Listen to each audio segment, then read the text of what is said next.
This is Atomic Shinobi and today I'm going to narrate second and final part of What If Naruto discovered Yondaime's final secret. If you enjoy this video, please like, share and subscribe to this channel. Now wasting no more time, let's start the story.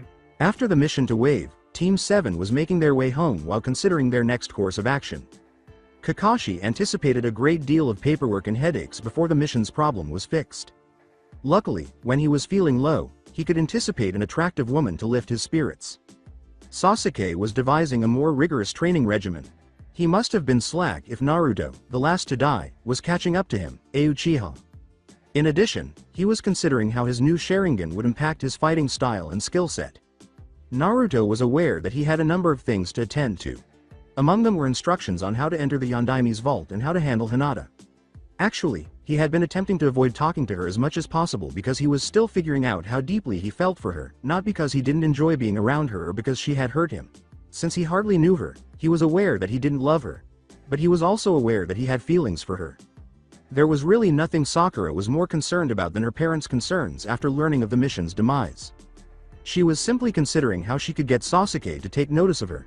Naruto had stopped nagging her for a date, and it was now easier to talk to him. Why, she wondered now, had Naruto stopped bothering her? She simply thought it was strange, not that she missed it. Being the gossip that she was, Sakura wasted no time in saying, "Hey, Naruto, I have a question." She then sank into position next to him. Naruto answered, "Yeah, what is it, Sakura-chan?" "Naruto, why have you stopped bothering me as much as you used to?" "Well, the Chan hasn't gone away." Kakashi grinned and said, "What, do you miss it, Sakura? Need to keep all the attention to yourself?" "No, I'm glad it's stopped. I just find it weird. If he stopped doing it, that means that either something really good or really bad happened that he hasn't told us about, because he wouldn't just stop. It's not like him. He never gives up, that I can say for certain about him."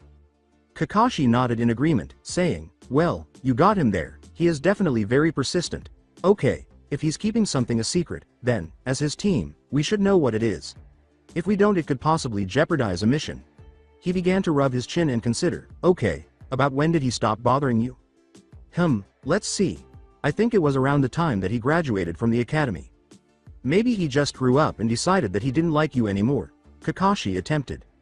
With her hands on her hips, Sakura paused and gazed at her sensei, asking, "And what does growing up have to do with not liking me?" "Oh, nothing really, just that some people's taste in many things change as they grow up, like taste in women for example." He waved her off. Then she recalled an incident that made her perspire. "Sure, whatever you say. But still, what could have happened?" She motioned for Kakashi to approach her, saying, "I think I know what it is." She whispered in his ear as he bent over. Sasuke and Naruto had also halted and were simply gazing at them. His ears perked up, and a grimace appeared on his face as he said, "You know guys, I could always just tell you if you want to know." "Sakura, that is not it at all. I thought that we all promised each other to never talk about that again. It was an unpleasant situation for all three of us." Kakashi had burst out laughing. "I actually think she may have something there." Sasuke's expression changed to one of realization as he asked, "What are you guys talking about? What event around when we graduated could possibly?" "Great, I don't need you going after me too. I already have enough problems with the fangirls," he said with a sudden grimace as he leapt away from Naruto. He shouted, "I just told you, it's not that. Actually, I've heard that it's quite frequently the cause of something like this. Someone accidentally kisses somebody else of their own gender and they realize they're gay. It's especially frequent with a first kiss." Kakashi chuckled. Naruto crossed his arms and said, "Where did you hear that?" "Probably from those damn books. Besides, you'd have to worry more about Sasuke there. For one, he's the one that turns down all the girls chasing after him, and secondly, I'd already kissed someone before that." Everyone's eyes widened in surprise at the last part. "Really, when? And if you kissed each other, why aren't you two together?" asked Kakashi, who was the first to recover. He looked at Sasuke and shuddered as he said, "Well, technically, it was an accident, but then again so was. Well, you know, in the hopes that they wouldn't inquire about her identity," he stated. "Anyway, it happened when we were really young, and I didn't even know her name at the time. Her confessing her feelings is why I stopped going after you, Sakura." With genuine joy that Naruto had someone who liked him, Sakura questioned, "So, who is this girl? Anyone we know? And if she likes you, why haven't you two been going out?" "I'd rather not say who she is, as I don't think she'd appreciate it if her feelings for me became public knowledge. And just because somebody likes me doesn't automatically mean that I like them. I have some standards, come on." He stared at them. Without seeming to offend the girl, he hurriedly remarked, "That's not to say she's below my standards. She's nice, smart, and even prettier than you, Sakura." Sakura turned away, huffing, and shot him an angry glance. Naruto's mind went back to her and their first encounter. Rewind. He had just finished what he considered to be the greatest practical joke he had ever pulled. He knew that between training and school, he wouldn't have as much time to do anything similar again when he started his second year at the academy tomorrow. He had sneaked into each member of the civilian council's home, taken various items from each, and placed them in the home of another. The objects ranged from their glasses to their underwear, from a loaf of bread to a vase. He knew it would be worthwhile, even though it had taken the entire day. Now they had to admit him. Since he had skipped lunch, he had stopped to eat at Ichiraku afterwards. He was on his third bowl when he heard multiple voices shout, "Naruto!" simultaneously, echoing throughout Konoha. He started to laugh, but he choked on a noodle. "All right, Naruto, what did you do this time?" Tucci asked, laughing, as he struck him in the back. He caught his breath and said, "Oh, you'll hear about it, I'm sure. They'll be talking about it for months." Knowing that they would want to take him to the Hokage Tower anyhow, he hurriedly finished his bowl, paid, and began to run there. He had no idea that someone cute, shy, and extremely nervous, was watching him. Since the morning, Hinata had been following him and had seen his entire undertaking. To be honest, she had found it hilarious. She knew who he was doing it to because she was a member of the Hyuga main family and had attended dinner parties at the homes of every council member at least once. She didn't like them. They would always talk down to her like a baby whenever she was around them, saying things like, "I'm 10, damn it, not 2. Were the words she wanted to yell whenever they pretended to be foolish or helpless. Her crippling shyness and formal etiquette, of course, made that impossible. But she was glad that her father didn't like them either. He would always insert subtle jabs into his conversations with them, which she always noticed, committed to memory, and grinned at when they didn't. When she heard the councils yell, she had gimped uncontrollably and clutched her sides. When she heard Naruto choking, she paused and glanced in time to see Tucci assisting him. She let out a sigh of relief, but she was shocked to see where he had begun to go. Right in her direction. Knowing that she would die of embarrassment if he found her observing him, she searched the area for a suitable hiding spot. She couldn't find a place to hide, and she was panting as she turned around to see where he was when she was struck. Breathing heavily, Naruto was sprinting toward an alley in an attempt to reach the tower as soon as possible so that no other ninja would have the pleasure of escorting him there. He had just rounded a bend when he noticed someone standing in his way and turning back to face him. After failing to slow down, he crashed into her. They landed in a heap on the ground. Their lips met as they struck the floor, and since they both had their mouths open, their tongues were in each other's mouths as well. Hinata wanted to remember the moment much more than she wanted to faint. At first, Naruto was just perplexed. He was still unaware of what he was doing, but he moved his tongue around after tasting something tasty but being unable to identify it. Hinata let out a muffled yelp as a result. When Naruto realized what he was doing, his eyes widened, and he immediately drew his mouth away and put his tongue back in. It was hard to see what was going on in the tangle of limbs as they both attempted to right themselves, and he frantically tried to get off of her. They sat there looking at each other after they had parted ways. He tried to console this strangely familiar girl by saying, "I'm really sorry, I should have watched where I was going. And what I did after that, completely uncalled for, I kissed a girl. They're really strange. Why, though, did I enjoy it? Perhaps it was the cinnamon taste in her mouth." Hinata comforted him, saying, "No, it's fine, I should have gotten out of your way. I gave him a kiss. I didn't faint either, and I kissed Naruto-kun. I've never had a better day than today." She let out a mental scream.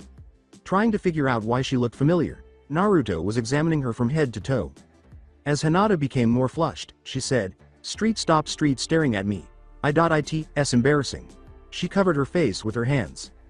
When Naruto realized what he had been doing, he flushed, but he was unable to look away. She was a young girl of about his age, possibly a little taller but with a very fragile appearance. Her hair was short. Her hair was a strange shade of blue, almost black, like the blue of the night sky. Naruto had never seen such a beautiful hair in his entire life. In contrast to the white eyes of the rest of her clan, she had lovely lavender eyes. In contrast to the typical strong and arrogant eyes of most Hyuga, her eyes appeared gentle and kind. That's when he thought of her, when he'd last seen those fragile eyes, but they were filled with pain. Flashception. Flashback. In actuality, Naruto's birthday was today, and he had just turned 7. So far, he had been enjoying himself immensely. He was given a small cake by Sarutobi, who sat with him and ate a piece while conversing. Along with a number of other kids, he had been playing in the playground. A short while ago, their parents arrived and, much to the chagrin of all the kids, practically dragged them home, away from the demon brat. Now, all by himself, Naruto was sitting in a swing when he heard a whimper. He noticed a small albino fox cub staring at him from the group of trees nearby. Naruto thought, "It looks so lonely, just like me." After jumping off the swing, he approached the cub, who approached him and bit his trousers. Naruto said, "Where's your mama? Did you lose her? I know what it feels like to be alone." He knelt down to stroke the fox, but he was slightly startled as soon as his fingers touched the top of its head. "I detest static, damn it," he pondered. "Do you want me to follow?" he asked, turning back to face the fox as it began to enter the forest. He also thought he saw the fox nod its head, but he was mistaken. After following the fox for approximately a minute, he finally came upon a small clearing, which caused him to cry. A fox and 2 cubs lay on the ground, dead. Naruto saw the fox cub nudging its mother and siblings before turning to face Naruto expectantly and saying, "I'm so sorry, I can't help you, she's dead." They had obviously been killed by people, most likely some idiots who believed that all foxes, demon or not, were bad. The fox curled up onto his lap and whimpered as he sat cross-legged. After a few minutes of him sitting there and petting it, its ears pricked up and its eyes became focused on something that it couldn't have possibly seen in the distance. Naruto shouted, "Hey wait, where are you going?" as it jumped out of his lap and began to speed away. As it swerved between branches and bushes, he could always just make out the fox. As soon as he heard sobs, he became interested. The fox abruptly came to a halt and gazed at him. After that, the fox entered a bush, but Naruto rushed through it and the fox vanished. Instead, a trio of boys who had not yet noticed him were encircling and berating a young girl, almost beating her, in front of him. Naruto was furious and couldn't bear to watch anyone else suffer this fate. He had experienced it more times than he could remember, and each time he had merely hoped that someone would assist him. So he did just that. "Knock it off!" Naruto exclaimed, trying to appear as formidable as a 7-year-old could manage by swelled up his chest. Confused, they turned to him. The average person, whose name was Heiken, asked, "What do you want?" The fat one, Shibo, said, "Hey wait, he's that kid. That kid who's always getting into trouble, that kid everyone hates." The tall one exclaimed, "Oh, that kid." Takai was the name of the child. Heiken repeated, "That kid huh?" And they all burst out laughing. "Hey, I'm not that kid, my name is Naruto Uzumaki, and I'm going to be Hokage someday, remember that?" "Hokage?" They all asked at once, and then they all started laughing again. "Some idiot kid like you could never be Hokage," Heiken went on, punching Naruto. The girl remembered the few times she had previously seen him as she gazed up at him with those pale lavender eyes. When he was struck, she gasped. All of their faces turned to smirks when they saw Naruto get back up, his nose bleeding a little. "You wanna fight?" Heiken asked. As he formed the hand seal for Ram, Naruto remarked, "You better not or you'll regret it." Naruto exclaimed, "Hey, clone jutsu," as he was enveloped in smoke. All the children saw when it cleared was a pitiful clone that simply collapsed to the ground. "Hey, where'd he go?" Takai asked first, and then all 3 of them were abruptly tackled to the ground. Using the smoke and clone as a diversion, Naruto had moved to the side of them and tackled Shibo to the ground, causing him to fall on top of Heiken, who attempted to grab Takai, only to topple them both. He began to punch Shibo in the face, saying, "Ha, I caught you off guard. I'll show you, one day, I will be Hokage, believe it, instead." Just as Takai was about to remove Naruto from his friend, the small fox cub suddenly appeared and bit him in the leg. "Oh, get this thing off of me. Help, it might have rabies," the child screamed, attempting to attack the cub, which simply avoided his kicks and bit him whenever it had the opportunity. Awestruck by Naruto and his scheme, Hinata had been observing all of this in wonder. Then, with tears in her eyes, she stood up and attempted to remove Naruto from Shibo. "Please, stop it, I'm alright, you can stop now," she said. When the girl grabbed Naruto's arm, he stopped. He could tell by the look in her eyes that she would be fine. After removing the 2 boys, he gathered the fox into his arms and began petting it. Desperate to escape the crazy kid and his pet fox, the 3 bullies scurried up. Hinata. Sama, her personal escort and servant called. He approached her and said, "Hinata. Sama, are you alright?" His eyes narrowed as he turned to face Naruto. "It's that boy," he exclaimed. When Ko's hand suddenly flashed out and struck Naruto in the shoulder, He fell backwards and clutched his shoulder in agony. "You stay away from Hinata. Sama, you hear me," he said, grabbing Hinata's hand and beginning to drag her away. "No wait, he came to help me. He's..." Hinata began, more tears still streaming down her face. Ko said without a second look at Naruto, "He's filth, you need to stay away from him." "But he's so nice," Hinata said, staring back at him, "and he has such lovely eyes." As they left, Naruto lay there, staring after them, and he could hardly feel the fox licking his hand. When he closed his eyes, everything became dark. Final flashback with a hand extended to assist her in standing, Naruto said, "I remember you now, didn't I rescue you from those bullies?" Quickly letting go and taking a few steps back, Hinata thanked him and accepted his assistance. Naruto frowned at this. He inquired, "What's your name?" She said, "My name is Hinata Hyuga." He began with a smile, "Nice to meet you, Hinata, my name's..." She said, "Naruto Uzumaki, I do remember it. Only Gigi.san and Tucci have ever called me by my real name before," Naruto said, his smile changing to one of surprise as he stared at her with wide eyes. "Well, when people are upset with me, they remember it. Sorry Hinata, gotta run. Maybe we'll meet again sometime soon," he said as he ran off towards the Hokage Tower, Hinata staring after him, as they heard his name called nearby. On the following day, Naruto entered the classroom. He was feeling very ill. He was essentially placed under house arrest and had to return everything to its proper place. He had not anticipated anything less, so he would be content with that. The fact that none of the civilian council members had mentioned his name during the entire meeting to determine his punishment, instead referring to him as boy, brat, or simply him, and frequently avoided eye contact, speaking as though he wasn't there, was what truly upset him. He looked around the room at the other pupils. He looked directly at Hinata. She tried to hide her face and avoid looking at him, so he didn't realize she was there, not because he had forgotten her. When Naruto entered the room, Hinata gasped and pressed her face against the desk to hide her face from his view. If he mentioned their kiss to the other students, she would be too ashamed. To the chagrin of her clan, she used her Byakugan, which she had only recently developed. She had it when she was 4 years old, and Hanabi, who was 5 years younger than her, had it when she was 4. Furthermore, hers was still incomplete. She could hardly see the chakra points and could not see farther than 12 meters. She let out a sigh of relief as he passed her without even looking at her, but she took a sharp breath when he sat beside Sakura with a big smile on his face. She hoped he wouldn't see her, but she would have preferred that to him seeing another girl. End of flashback. Sakura stomped off to Konoha, saying, "Okay, then, I don't understand why my team has to be so secretive. You never answer any of my questions." Kakashi and Sasuke followed her after realizing they couldn't get any more information from Naruto. After catching up to them, Naruto sighed and said, "Guys, if you really want to know, I doubt that it will be kept a secret for much longer." To put it mildly, Naruto was thrilled. He waited the whole way back to the village to see how everyone would react when he explained what had happened. In addition to completing an A-rank mission successfully, he outperformed Sasuke, the prodigy, had a bridge named after him, and had rescued an entire nation from a criminal boss. They were getting close to the village, and he was almost skipping. They were about to leave after checking in with Izumo and Katetsu, who were watching the front gate today, when Naruto turned around and addressed the other members of Team 7. He smiled at them and said, "You know what guys? Let's meet up at Ichiraku later and have some celebratory ramen." Katetsu stood up and grinned as they all turned to face him. "Sure, I'm up for some ramen," they all said. Izumo sighed and said, Katetsu, I don't think he meant us. Besides, we're posted here until sunset."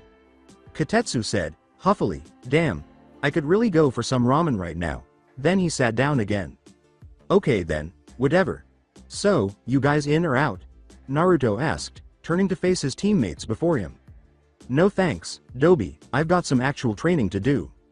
My parents will probably put me under house arrest when I tell them what happened during the mission."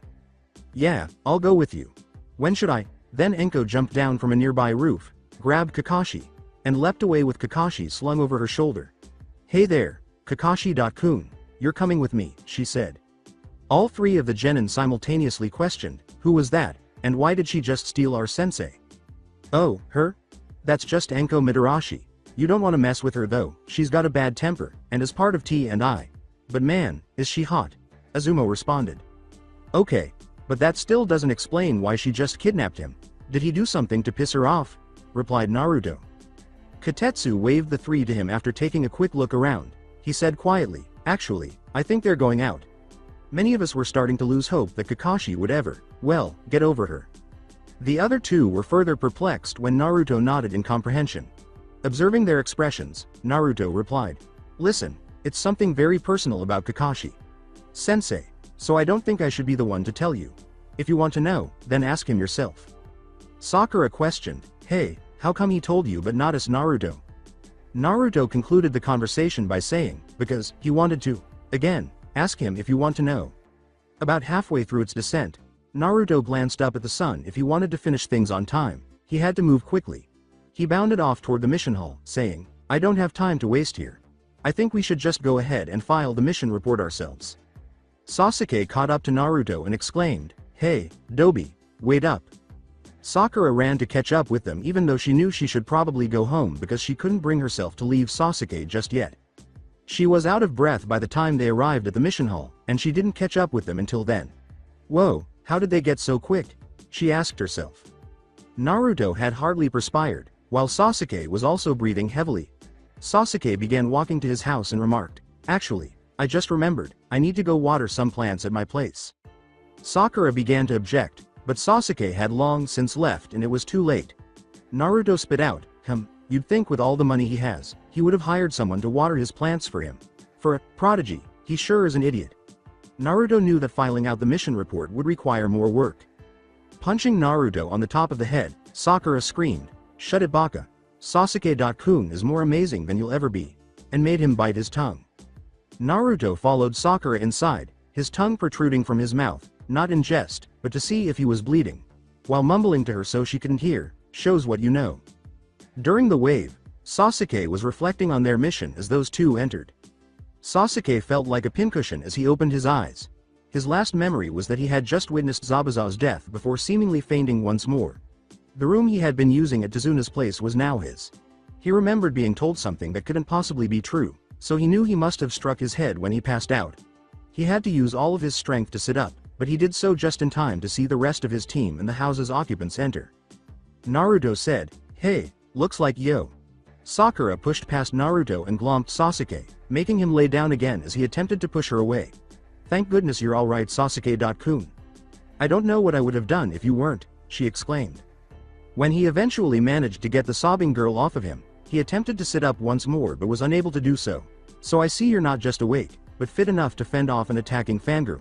Kakashi laughed. He gave Kakashi a death glare and let Tsunami check his bandages and temperature. "Well, it looks like you'll be fine. You'll be able to leave by tomorrow." Kakashi ushered them out the door after saying, "Thank you, Tsunami-san. I think we should let him get some more rest." However, Sasuke interrupted him before he could go, saying, "Wait, Kakashi. Sensei, I need to ask you something." As the others departed, Sakura lingered to give Sasuke a worried glance before Kakashi closed the door. "Sure, what did you need to talk about?" "I want to know what happened on the bridge.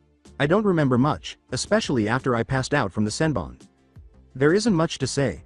Naruto showed up and saved you." "You don't expect me to believe that, do you? I mean, this is Naruto we're talking about, the dead last Dobi of the Leaf. You really don't know anything about him, do you? He's strong, far stronger than people realize. I can't tell you why, that's up to him if he wants you to know or not, just remember, he's still Naruto." Sasuke entered his room by leaping through a window that his housekeeper had left open. "Naruto, how strong are you exactly?" Naruto had returned to the mission hall and was growing irritated. After they encountered Team 10, Sakura and Ino unavoidably argued about Sasuke's choice. Once more, Naruto made the decision to prevent this from being a total waste of time because there was nothing he could do to stop it. "Hey, Shikamaru, what's up?" "Same as always. I see that you're no worse for wear after that C rank. How'd it go?" "It's a long story, and I'll tell you more about it later. I just wanted to know if anything interesting happened while I was away." "Nothing much. Shoji got sent to the hospital again from eating too much," Shikamaru replied. Naruto shrugged and said, "Bound to happen sometime soon." Eager to get going, he glanced at a wall clock. He realized he was running out of time. As he hurried out of the building, he exclaimed, "You know what, Sakura, I'm not even sure how to fill out a mission report. We should just wait and let Kakashi fill it out. See ya." Shikamaru looked quizzically at Shoji and asked, "Did he just leave off the chan?" Shoji simply shrugged. Halfway there, Naruto recognized that he was running out of time. He had just begun to return home, cursing the rest of his team for their delays, when he noticed something unexpected. He observed Team 8 having a good time and laughing together. Shino was just being, well, and not laughing. Shino. But that wasn't the unexpected part. There was Hinata, her jacket unzipped. Furthermore, she wasn't stuttering at all when he listened, nor was she displaying any signs of shyness or anxiety. As he always did when he had to get somewhere fast, he leapt down from the rooftops. "Hey guys, what's going on?" Kiba approached him and said, "We just completed our first C rank mission. It started out as a D rank though. We were sent out to catch a few wild foxes that were terrorizing someone's farm, but we stumbled upon a small group of bandits. We beat them, of course." "Nice job," Naruto exclaimed, slapping Kiba on the forehead. Naruto laughed and rubbed the back of his head. "We just finished ours too, though ours ended up being closer to a B rank, maybe even A rank." Though no one could see it, Shino and everyone else there gazed at him in shock. Kiba recovered quickly. "No way. There's no way that your team could do something like that. You're just genin like us." Naruto awed everyone by explaining the mission and saying, "Well, we did. It turned out that the guy we were supposed to escort was. And so he finally finished the bridge. With that, the fall of Gato, and the redistribution of his money, the Land of Waves has a bright future. Either Naruto is an amazing storyteller, or his team is as gifted as it gets," Kurenai said, shaking her head in shock. "There's no way. I bet it was all Sasuke and their sensei. There's no way that." Hinata glomped Naruto and exclaimed, "You're so amazing, Naruto." This took everyone by surprise. As she retreated, blushing, Naruto chuckled and said, "Whoa Hinata, calm down. Keep doing that and you might become a fangirl, and nobody wants that." Kurenai glanced between the two genin and said, "Well now, what have we here? I knew something must have happened to boost Hinata's confidence, and I think I know what now." As he pulled Hinata close to him and put his right arm around her, Naruto blushed and said, "Yeah, I didn't really expect this to be kept a secret for very long. Congratulations Hinata. You finally worked up the courage to confess to Naruto," Shino said at last. However, Kiba wasn't exactly pleased, saying, "What do you mean? Hinata couldn't possibly have feelings for him, he's just so weak." Hinata approached him and slapped him before anyone could respond. Everyone was more shocked by this than by Naruto's revelation. Shino's glasses appeared to be on the verge of falling off. Kurenai watched with her mouth half open, and Kiba lay flat on his ass, massaging his flushed cheek. She turned around and, without waiting for an answer, grabbed Naruto and pulled him away. "You listen up Kiba. I may be one of your friends, and part of what you consider to be your pack, but that doesn't mean that you can insult the person I like. Naruto is strong, willed, and never gives up. If that makes him weak in your eyes, then you'll never become half the ninja that he is." Naruto pulled Hinata to a halt after he had recovered from the initial shock. "Hinata, when did you get like this? I mean, I don't mind you sticking up for me, or speaking your mind, but that was a little uncalled for. If you do that to everyone who insults me, then you won't have enough time in the day to do anything else. Besides, I'm used to it by now. How can you say that? You're a great ninja, and nobody should think otherwise. As the person I love, I can't let anyone insult you like that." Naruto let out a sigh. "Hinata, why don't we go get something to eat? We need to talk, and an alley isn't exactly the best place to do that." With her finger twitching and nervous stuttering returning, she said, "Do you mean, like a date?" With a laugh, Naruto said, "Yes, exactly like a date, come on." Knowing exactly where to go, Naruto grabbed her arm and pulled her along with him as he ran. They quickly made their way onto the main road from the maze of backstreets and alleys. Ichiraku Ramen was directly in front of them. "You're going to love this place, they make the best ramen in the whole world." "Ramen?" inquired Hinata. After pulling her in, he sat her down. "Tucci, I'm back." Hinata heard someone call out back, "Yeah, Naruto, I hear ya." Soon after, Tucci came out of the back room and began preparing Naruto's favorite dish, miso ramen. He noticed Hinata sitting there, looking anxious, and turned to get something off the counter. Tucci inquired, "And who would this be?" He saw her eyes as he leaned down to look at her more closely. "Oh, you're from the Hyuga clan." With a smile, Naruto wrapped his arm around her.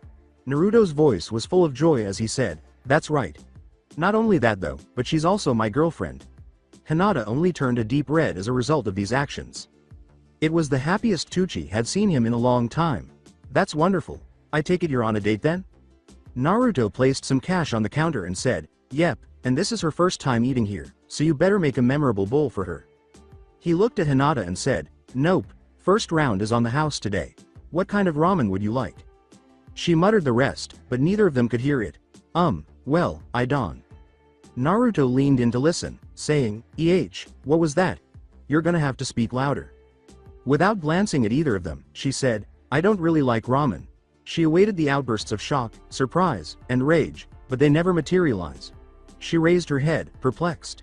They both gave her a knowing glance. Naruto said, that makes sense, and nodded.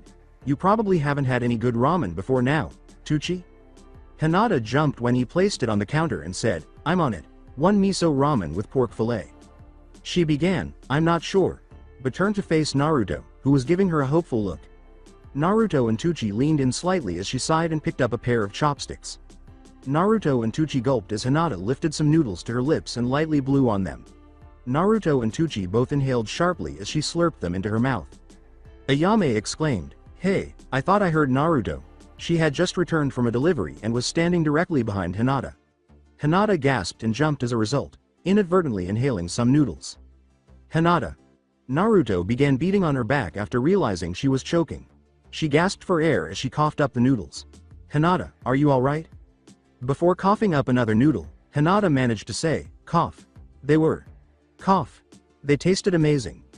Hinata had to stop after having another episode of coughing, but they all started laughing. Naruto decided it was time to talk after everything had calmed down and he had finished his bowl. Tucci, could you give us a little bit of privacy for a minute?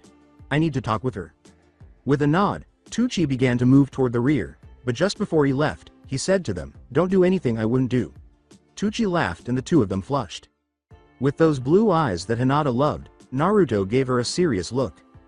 Hinata-chan, there are a few things I need to tell you. Some of them you may not like, but I need you to listen all the way through, alright? He said. She gave a nod. He stopped her protests by holding up a hand and saying, alright, first. What you did back there with Kiba, don't ever do that. Here are the reasons. 1. I'm not perfect, and there's no reason to think I am. 2. I appreciate it, but it's pointless. People will criticize me, and I can't stop that. You won't be able to change everybody's mind. It's useless and a waste of time. Besides, why should I care about the opinion of someone that doesn't bother to get to know me? Do you understand? Embarrassed, she looked down at her feet and nodded, hi. Secondly, I don't love you. Dismayed, Hinata glanced up at him. What? I don't love you, Hinata-chan. She was getting ready to leave, tears welling up in her eyes, when Naruto put his arms around her tenderly. He whispered into her ear, you said you would stay. Now, please, listen to me. She nodded and wept. She returned to her seat after Naruto released her. Sighing, Hinata, I'm sorry, but it's the truth. I don't love you, but I want to. You no doubt have a great deal of affection towards me. I find that you've quickly become precious to me, and I'd give my life for you. In between sobs, she said, oh, and Naruto. He gave her a hug in return for hers. I don't love you, and I might not for a while, but I care a great deal for you, and that will never change. They remained that way for a few minutes. Naruto had intended to tell her one more thing, but he decided she was done for the moment. Naruto noticed that their food was cold when they eventually parted ways. He wolfed his down and was about to call Tucci back for seconds when he felt a hand on his shoulder. I guess we forgot about the ramen. That's a first for me. Naruto turned to see Iruka grinning at him, saying, I thought I would find you here. Iruka. Sensei, the next one's on me Naruto. Kakashi sat down beside Naruto, and Anko sat down beside Hinata. Actually, I think as his current sensei, I should be the one to pay for it. Naruto laughed and remarked, good to see that my sensei wasn't actually kidnapped by a mad woman. Anko grabbed Naruto by the collar and shook him while shouting in his face, saying, who are you calling a mad woman, you little brat? I'll show who's so mad that you're gonna piss your pants. Why, I'm gonna. Hinata said, shish. Shouldn't we do something? She would have been trying to duel Anko right then if it weren't for what Naruto had asked of her earlier. Anko finally calmed down after a few minutes, by which point Naruto was barely conscious, after Kakashi waved her question away, saying, don't worry, she just needs to let off some pent-up aggression. She won't hurt him. Much. Naruto and Anko actually clicked after Naruto recovered, which only took one whiff of ramen. After a while, they started talking about Kakashi, which naturally resulted in them telling each other embarrassing things about him. However, Anko started talking about things that made Hinata faint and made Naruto blush, both of which Anko thought were hilarious. Anko appeared out of nowhere with a bottle of sake after Hinata woke up, and after she had drank a good deal of it, she offered it to the others. The only one to accept was Hinata, who twitched her fingers and gazed at Naruto anxiously for a few minutes. Accept is a little off. To put it more accurately, she grabbed it out of Anko's hands and drank roughly half of it before Anko could return it. Being the literal lightweight that she was, Hinata was inebriated almost immediately. She then revealed to Anko details about Naruto that he was unaware of. They made him flush all the time, which he tried in vain to cover up with the bowls of ramen he ate all day. And, I dunno how I didn't notice hic. But Naruto was in the shower. When he hic. Pulled back the curtain, y'all know what I saw. His penis. It was just hanging there, plain for the world to see. So there we were, Naruto completely naked and me without my pants, and he just passes out on me. I mean, come on, you just don't do that to a girl. This went on for hours, during which numerous embarrassing stories were told by and about everyone present. They parted ways at midnight, with Iruka going off by herself as usual, Anko accompanying Kakashi, who could only stand for his arm while she was bound around him, and Naruto experiencing a similar issue with Hinata, whom he was escorting to her estate. Naruto had given up trying to pull her away from his arm and had instead allowed her to latch on, blushing from the touch. Hinata, remind me never to let you get near any alcohol ever again. She spoke up just as Naruto was about to knock on the door to have someone take her away from him when they finally got there. Naruto, why do you put up with me? I mean, look at me. I'm drunk, I'm heavier than the other girls our age, my eyes are pale and ugly, and I'm not that good a ninja anyway. I'm not strong like Sasuke, I'm not smart like Sakura, and I'm not brave like you. It's no wonder you don't love me. I'm a mess, and you deserve better than someone like me. She began to cry midway through, speaking to prevent Naruto from interrupting her. She had finally torn from his arm and was ready to open the door. Hinata, look at me. Naruto seized her hand and prevented her from escaping. She attempted to pull away once more, but he grabbed her shoulders and forced her to turn to face him. Look at me. She flinched, looking down into his eyes. Hinata, there is nothing wrong with you. You're not fat, you're just not all skin and bones, your eyes are pure and beautiful, and you're an amazing ninja. So what if you're not as strong as the top ninja in our class? You're far from the weakest.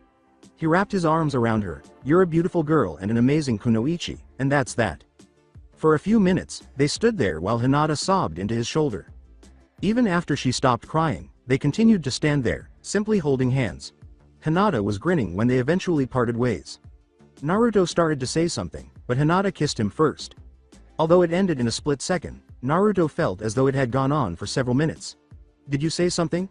Hinata asked, turning to face Naruto in the doorway after hearing him mutter something behind her as she hurried to the door. He blushed and said, "Oh, I just said good night Hinata-chan." Before closing the door, Hinata responded with a giggle, "Good night, Naruto-kun. I love you." Naruto turned and began to leave. As he walked home, he put his hands behind his head and laughed, running his tongue over his lips and saying, "Yep, definitely cinnamon." He saw the tip of a fluffy white tail vanishing into the bushes next to him out of the corner of his eye. He walked home with a satisfied sigh and, for the first time in his life, looked forward to tomorrow. When Naruto awoke, he jumped in shock before realizing that his mission was over and that he was back in Konoha. It felt strange to go through his routine after not doing it for so long. Nevertheless, he was prepared to leave in less than 30 minutes and was en route to Kakashi's apartment. He had to wait a few minutes after knocking on his sensei's door before Kakashi, who was completely naked, answered it. "What, in the name of Log, are you doing coming to my place this early?" Naruto, irritated at having to complete this, remarked, "Well, yesterday you left before you could fill out the mission report, and I just wanted to remind you about it when I knew where you would be." "Hey, what's taking so long? I'm starting to get D." Anko screamed, but she interrupted when she realized it was Naruto. The students and sensei's eyes widened in surprise at the purple-haired kunoichi as she blushed a little. The outrage at their answers caused her face to flush. "What are you staring at? Just hurry up," she exclaimed. They both heard the bedroom door slam a few seconds after she hastily ducked back around a corner. "Yeah, well, I'll remember to do that, but it would be best if you three were there for this one. This isn't one where we can just write, 'Mission accomplished,' all of the newspapers were delivered. This is a bit more complicated, and I'm gonna need the input of all members of the team, not just from my perspective." Kakashi was about to shut the door but remembered something and returned. "I'll be at the mission hall in an hour. Maybe 2. You should probably go get Sasuke and Sakura and wait for me there." As he left, Naruto complained about adults and their hobbies. On his way to Sasuke's place, he navigated Konoha's streets. Everywhere he went, he was invariably followed by whispers and insults that were supposed to be heard 20 feet away but were drowned out by him. Those almost made him happy. Only when they intended to harm him or after a truly terrible incident occurred did they ever remain silent around him instead. He wouldn't be genuinely afraid until he was walking the streets without being publicly reprimanded. Sakura's company was actually more pleasant than Sasuke's, so he would have gone to her place first. However, he didn't think he could convince Sakura to accompany him anywhere unless Sasuke was also present. He let out a sigh. There were serious issues with his team. He didn't think Hinata's squad would act the same way. In an attempt to save time, not that time was particularly needed, he took a shortcut through a number of alleys. He wouldn't be there for at least 3 hours when Kakashi stated 2. He hadn't gone far when he heard footsteps behind him, making a pitiful attempt to mimic his own. When he turned around, he thought he might see a mugger or something similar following him, but instead he saw what looked like the end of a blue scarf that was lying on the ground and leading behind a dumpster. The scarf had clearly not been there when he had just passed. Knowing he would have to repeat his previous lesson, he sighed.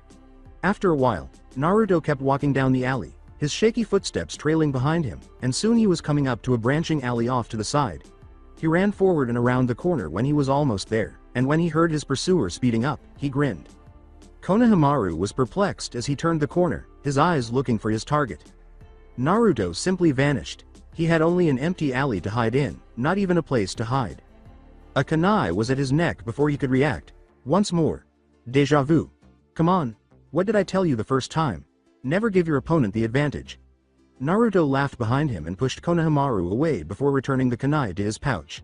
He turned to leave, heading back to Sasuke's house. Konohamaru blocked his path before he had taken 5 steps. Unceremoniously, Naruto picked up his scarf, lifted him, and threw him in the direction he had come. Naruto was intercepted once more shortly after. Listen kid, I don't know what you want, but I do know 3 things. First, you are definitely persistent, and I like that. Second, you broke your promise to me that you wouldn't bother me again. Third, I actually have important stuff to do right now, and you are blocking my way. That means that you are interfering with official ninja business, which is a crime by the way. You're going to teach me. Naruto began to pass, but stopped suddenly and glanced down at his right leg. Like hell I am. I don't have time for this. Get lost. Konohamaru had grabbed hold of Naruto's leg. I'm not letting go until you agree to teach me. Naruto sent Konohamaru flying a few feet after kicking him off his leg.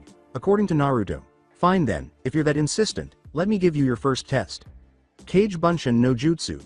As Konohamaru was still on the ground, 49 clones materialized out of nowhere, occupying the small alley. If you can find the real me before sunset, I'll teach you. They yelled at him in unison before they all leapt off in different directions. By the time Naruto arrived at Sasuke's location, Konohamaru had already dispelled a clone.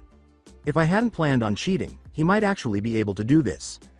Although he was accompanied by Anko, who was griping about being called to a mission so early, Kakashi was surprisingly on time. When they reached the briefing room, Anko was about to talk about the previous evening as she explained to Sakura and Sasuke how she and Kakashi had met. Together, they entered the mission hall. Anko walked toward the stairs that led to the Hokage's office in this building and said, "Well, see you guys, I should probably report to the Hokage now." They heard Hiruzen say from inside the briefing room, "Actually, Anko, I'm in here. What I need to speak to you about concerns Team 7 as well." Surprised that the Hokage would want to hear about their mission, the Genins all went inside. Hiruzen turned to face Anko and said, "I'm the Hokage, I have ways of finding these things out." He held up his hand to silence their questions and said, "Team 7, let me first congratulate you on successfully completing your first A-ranked mission." He said, "You should know better. No matter what you think, or what you want, you should never delay a ninja in delivering information like this to the Hokage. Stealing the lead shinobi and, ahem. Fraternizing with him is completely unprofessional, even if you two are in a relationship." He grinned at the unusual blush that covered her face. "Now, I may know that you succeeded with this mission, and some of the larger details of what occurred, but I'd prefer if you would each tell me what happened during the mission from your perspectives. Leave nothing out." He dismissed the Leaf's mistress of torture and turned back to Team 7. They each recounted everything they could recall, frequently attempting to correct one another but being swiftly silenced by Hiruzen.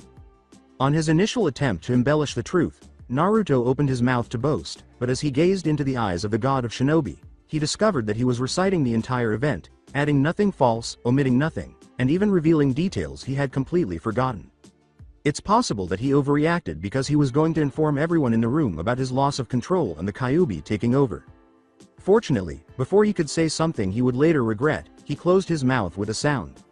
He gave Hiruzen a beseeching look, letting him know that he didn't want his teammates to know about it just yet. He might have been dreaming, but he thought he saw the elderly shinobi give him a barely noticeable nod. He went on to say that in order to strengthen his muscles and use the element of surprise to defeat Haku, he had used a huge burst of chakra from his enormous reserve of it.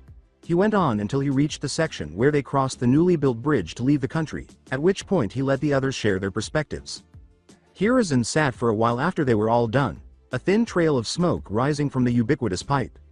After a few minutes, he stood up and began going through some of the different documents and scrolls that were kept in the drawers that occupied the room's right side. He returned to the table, found what he was looking for, and spread out a very old scroll. PF-18. Team Hiruzen, consisting of Hiruzen Sarutobi, Jiraiya, Tsunade, and Orochimaru, completed their first A-rank mission. Jiraiya, Tsunade, and Orochimaru all were genin at the time. Their mission was to rescue a group of shinobi that had been ambushed and captured by Kiri during the First Great War. Status: successful. He opened the scroll and set aside a second scroll, PF-31. Team Jiraiya, consisting of Jiraiya, Minato Namikaze, Hiyashi Hyuga, and Tokume Fujin complete their first A-rank mission, intercepting a small group of Kumo shinobi after a failed infiltration into Konoha. All excluding Jiraiya were genin at the time. Status: successful. The scroll in his hand, waiting. They wanted to know where he was taking this string of known names. Over his pipe, Hiruzen said, "Bear with me, I have one more."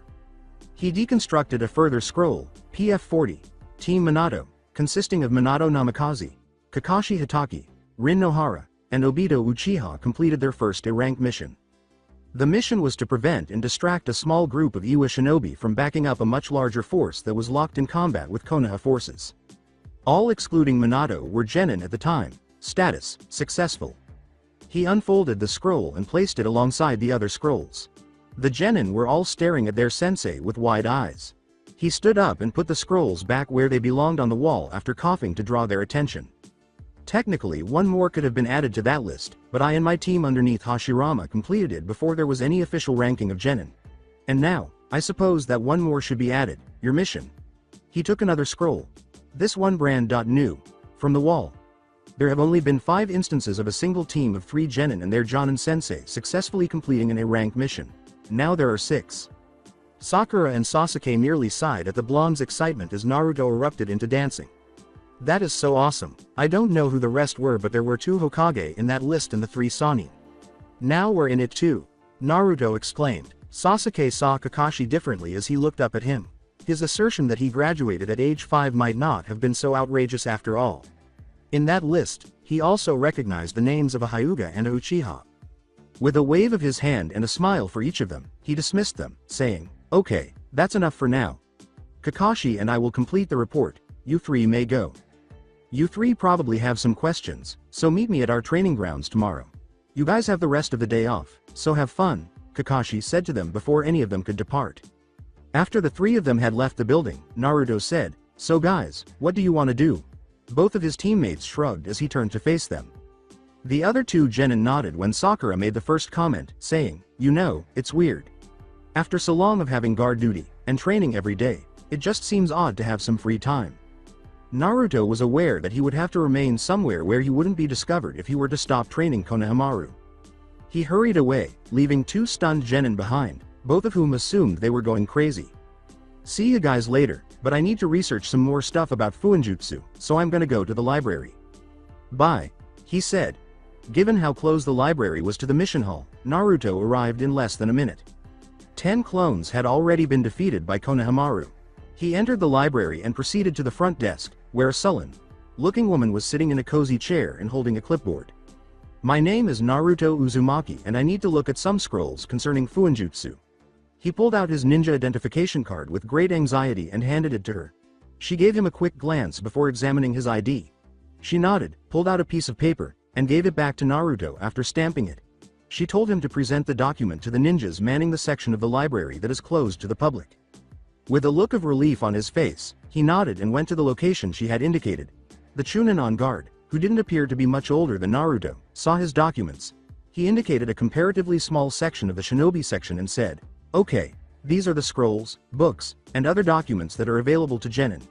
Each of the jonin who guarded the Chunin and jonin sections kept a close eye on Naruto. Naruto began poring over the books and scrolls, but he was having a hard time finding anything that he didn't already know, that wasn't entirely out of date, or that wasn't utterly pointless and inaccurate.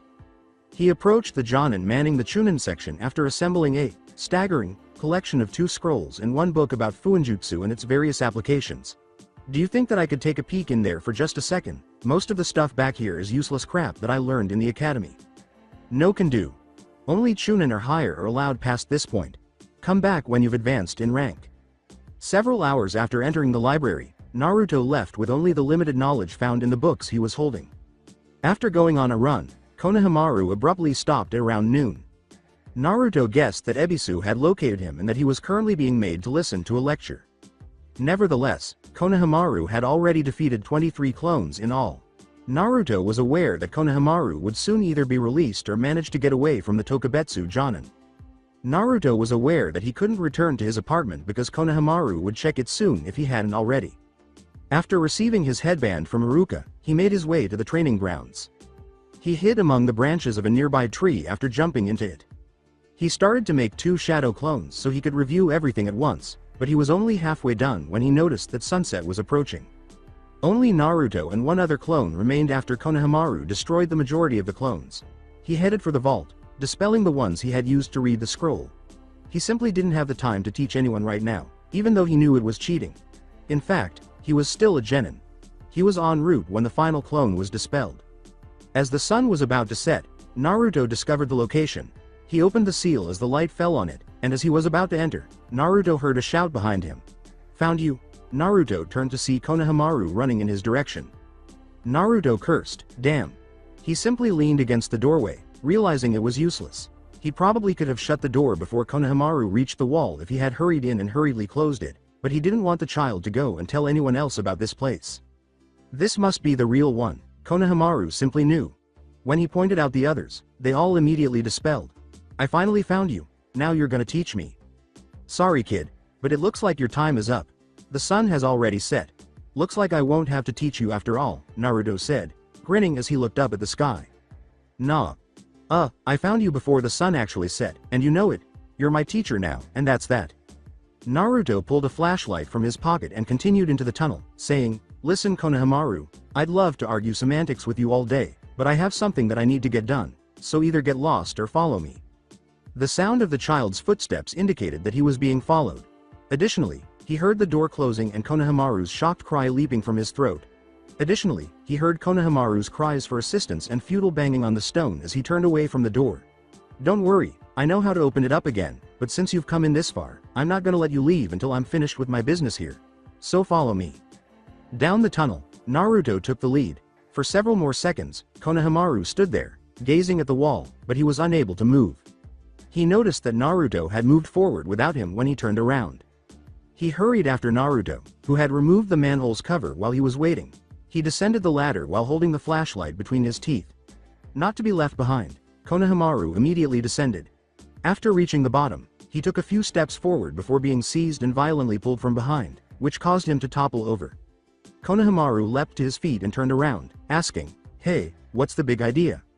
When Konohamaru turned around, he saw the seals crisscrossing the passage forward. Naruto pointed the flashlight ahead and said, "That is." Immediately after Naruto pulled him, he collapsed on his ass, exactly where he had landed.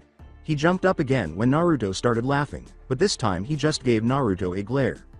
Konohamaru struggled to hide a smile and his repeated attempts at a glare only made Naruto laugh more.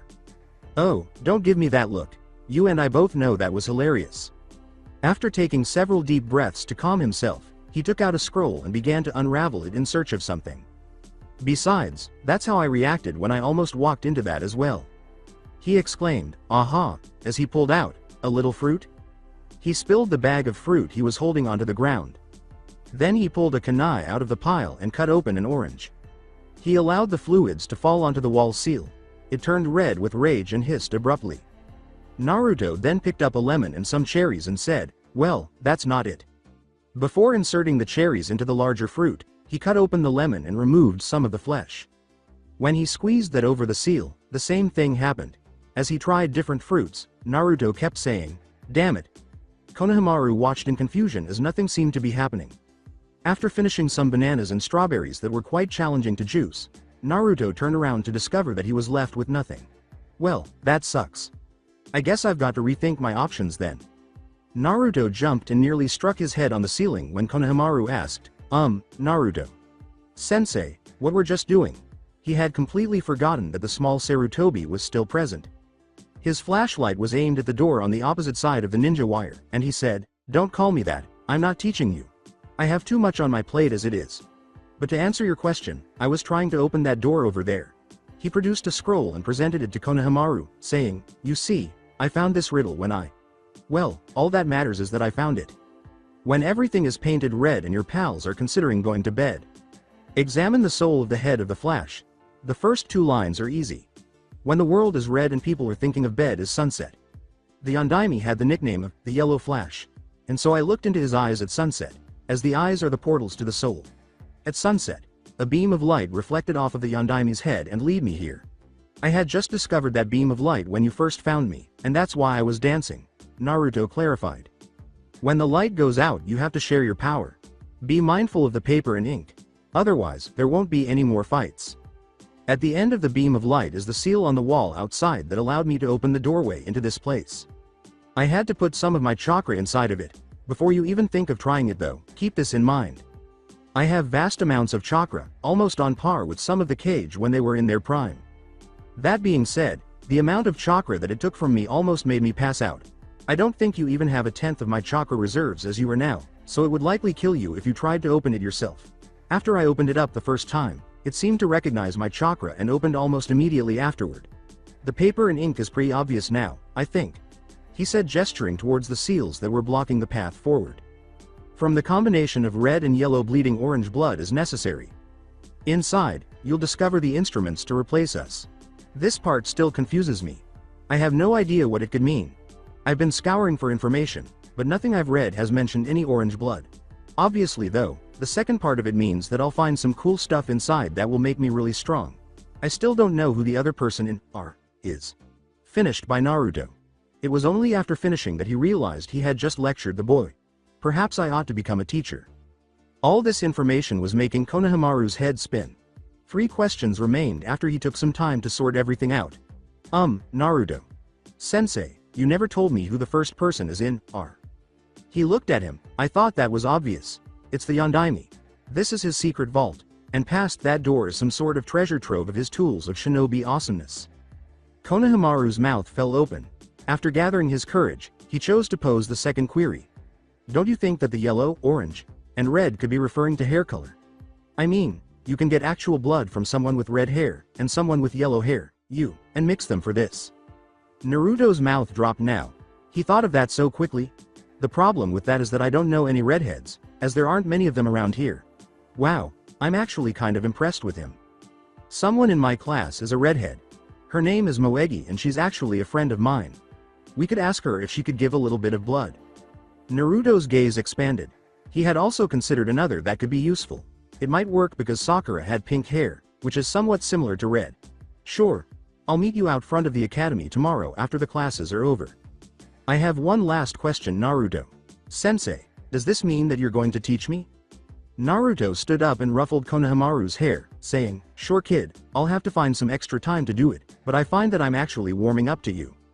Konohamaru nodded his head quickly in agreement as Naruto's piercing gaze said, Now, before we can leave, I need you to promise me something. If you don't accept, I'll refuse to teach you at all. I need you to swear not to tell anybody about this place without my permission, nobody at all. Not your friends, not your sensei, not even Gigi. Sama, got it? Naruto bit his thumb and extended his hand, but Konohamaru appeared uncertain. We shake on it. He imitated Naruto and shook hands after Naruto made an encouraging gesture. Don't worry, this is just a ninja's blood pact. It means from now on, you and I are brothers, got it Otuoto? Konohamaru began to cry and exclaimed, Right, Onisama. Naruto arrived at the training grounds first, and his teammates discovered him there, drenched. Hey Naruto, why are you all wet? Was the first thing Sakura said, as usual.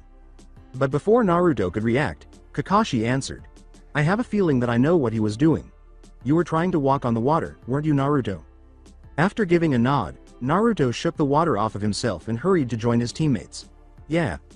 I remember seeing you and Zabuza standing on water when we first fought him, and I was trying it. I guessed that it was something like tree climbing, but it's a lot tougher. It started out fine, but then I just started to sink into the water, so I increased the flow. Then water splashed everywhere, so I decreased the flow. So then I sank and crawled out, and here we are. As Kakashi simply grinned in anticipation of what was about to happen, Sasuke simply smirked and said, Cool story, Dobi, but let me try it. It'll be child's play. Sasuke then proceeded to the water. As soon as Sasuke stepped out onto the water, he began to lose his balance. He attempted to control the amount of chakra that was sent to his feet, but it fluctuated too much, forcing him to land in a crouch on the shoreline while panting. He was now ankle deep in the water, slanting with one foot on the surface and the other still underwater. That was crazy. Okay, enough playtime. Since you two seem so intent on learning how to do this, I guess I should teach you before you drown yourselves trying to do it yourself. Sakura, why don't you give it a try? I think you'll find that it's a lot easier with you. Sakura nodded before gently stepping into the water. She had a few near falls in the beginning, but she steadied herself and was standing motionless on the water's surface. She began to step, but as soon as her foot touched the water, she fell into it. Okay, Sakura, now walk back over to us. Her head was underwater and only her back was above the surface as she floated to the top. Sasuke had hurried over and dragged her out of the water before Naruto could respond. Sasuke began CPR after realizing she was not breathing. He was going to give her mouth-to-mouth after the chest compressions. When she coughed up all the water in her lungs, he was just inches away from her face. Directly into his face. He got up, sat down, and asked Naruto for a towel, but he just snickered. Naruto gave Sasuke a towel that he had opened from a scroll. Sakura, on the other hand, was fine except for what appeared to be a lung cough. She asked what had happened after her coughing stopped, was told, and then immediately attempted to jump into the water once more. Oh, no you don't, Sakura, I'm not gonna let you drown yourself again so that Sasuke will give you mouth.to, mouth. We have some stuff we need to talk about, and then we are going to train. Kakashi grabbed her and dragged her back to the other members of the group. Okay, first things first. In compensation for the falsified information and the expanded danger that the three of you faced, the pay for the mission has been increased to that of an S-rank mission, though it will still qualify as an A rank in your mission histories. Simply take these certificates of pay to the shinobi at the mission hall and he will hand you your pay. He gave each of them a small note.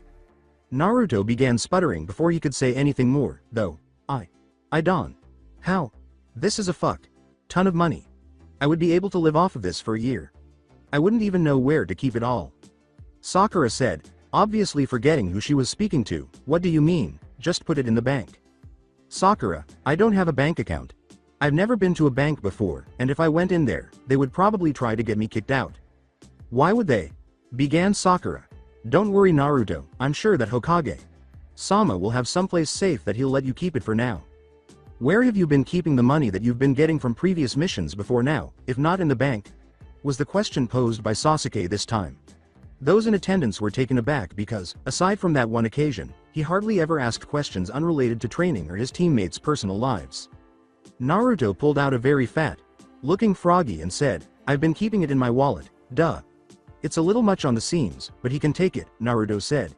He has never let me down before. Once more, Kakashi's students chose to expand the topic before he could address the more significant points. Naruto, I've seen you seal things up in a scroll before, so why don't you just seal your money in a scroll? That would be a lot simpler, wouldn't it? Well, but what if I'm apprehended while on a mission? There are many people who know how to unseal something from a scroll, so I'm not the only one who is skilled with seals. They will have stolen all of my money if I am apprehended and they take that scroll. Sakura was heard saying, well, couldn't you just, for the second time? Enough. Just speak with Hokage Sama, Naruto. Let's wrap up the conversation, okay? Now, do any of you have any questions that you would like to ask me about the mission or about my past and or personal life, as I'm sure some of you have a few, Sakura said, crossing her arms and pouting but nodding nonetheless. Remember when you were in love with Rin?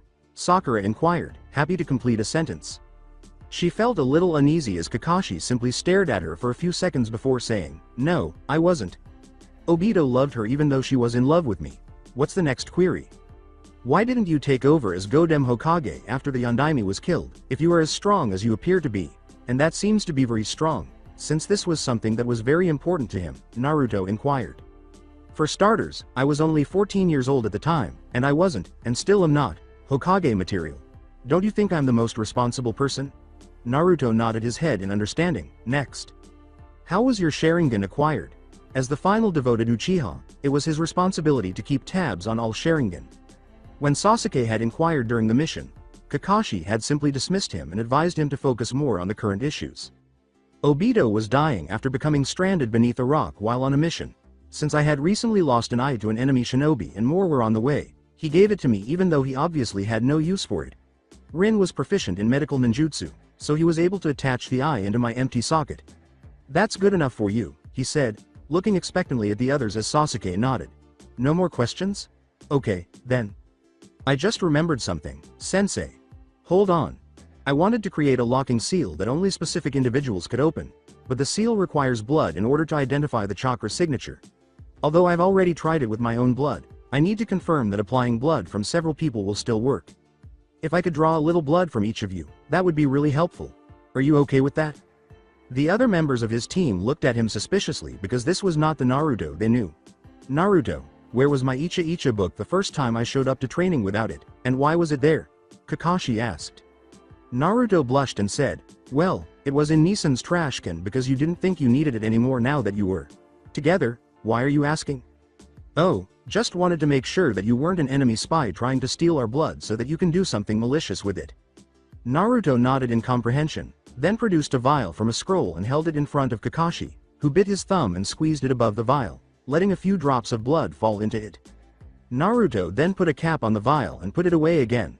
Sakura looked at her thumb with some trepidation, so Naruto offered it to him instead, and Sasuke impassively mimicked his sensei.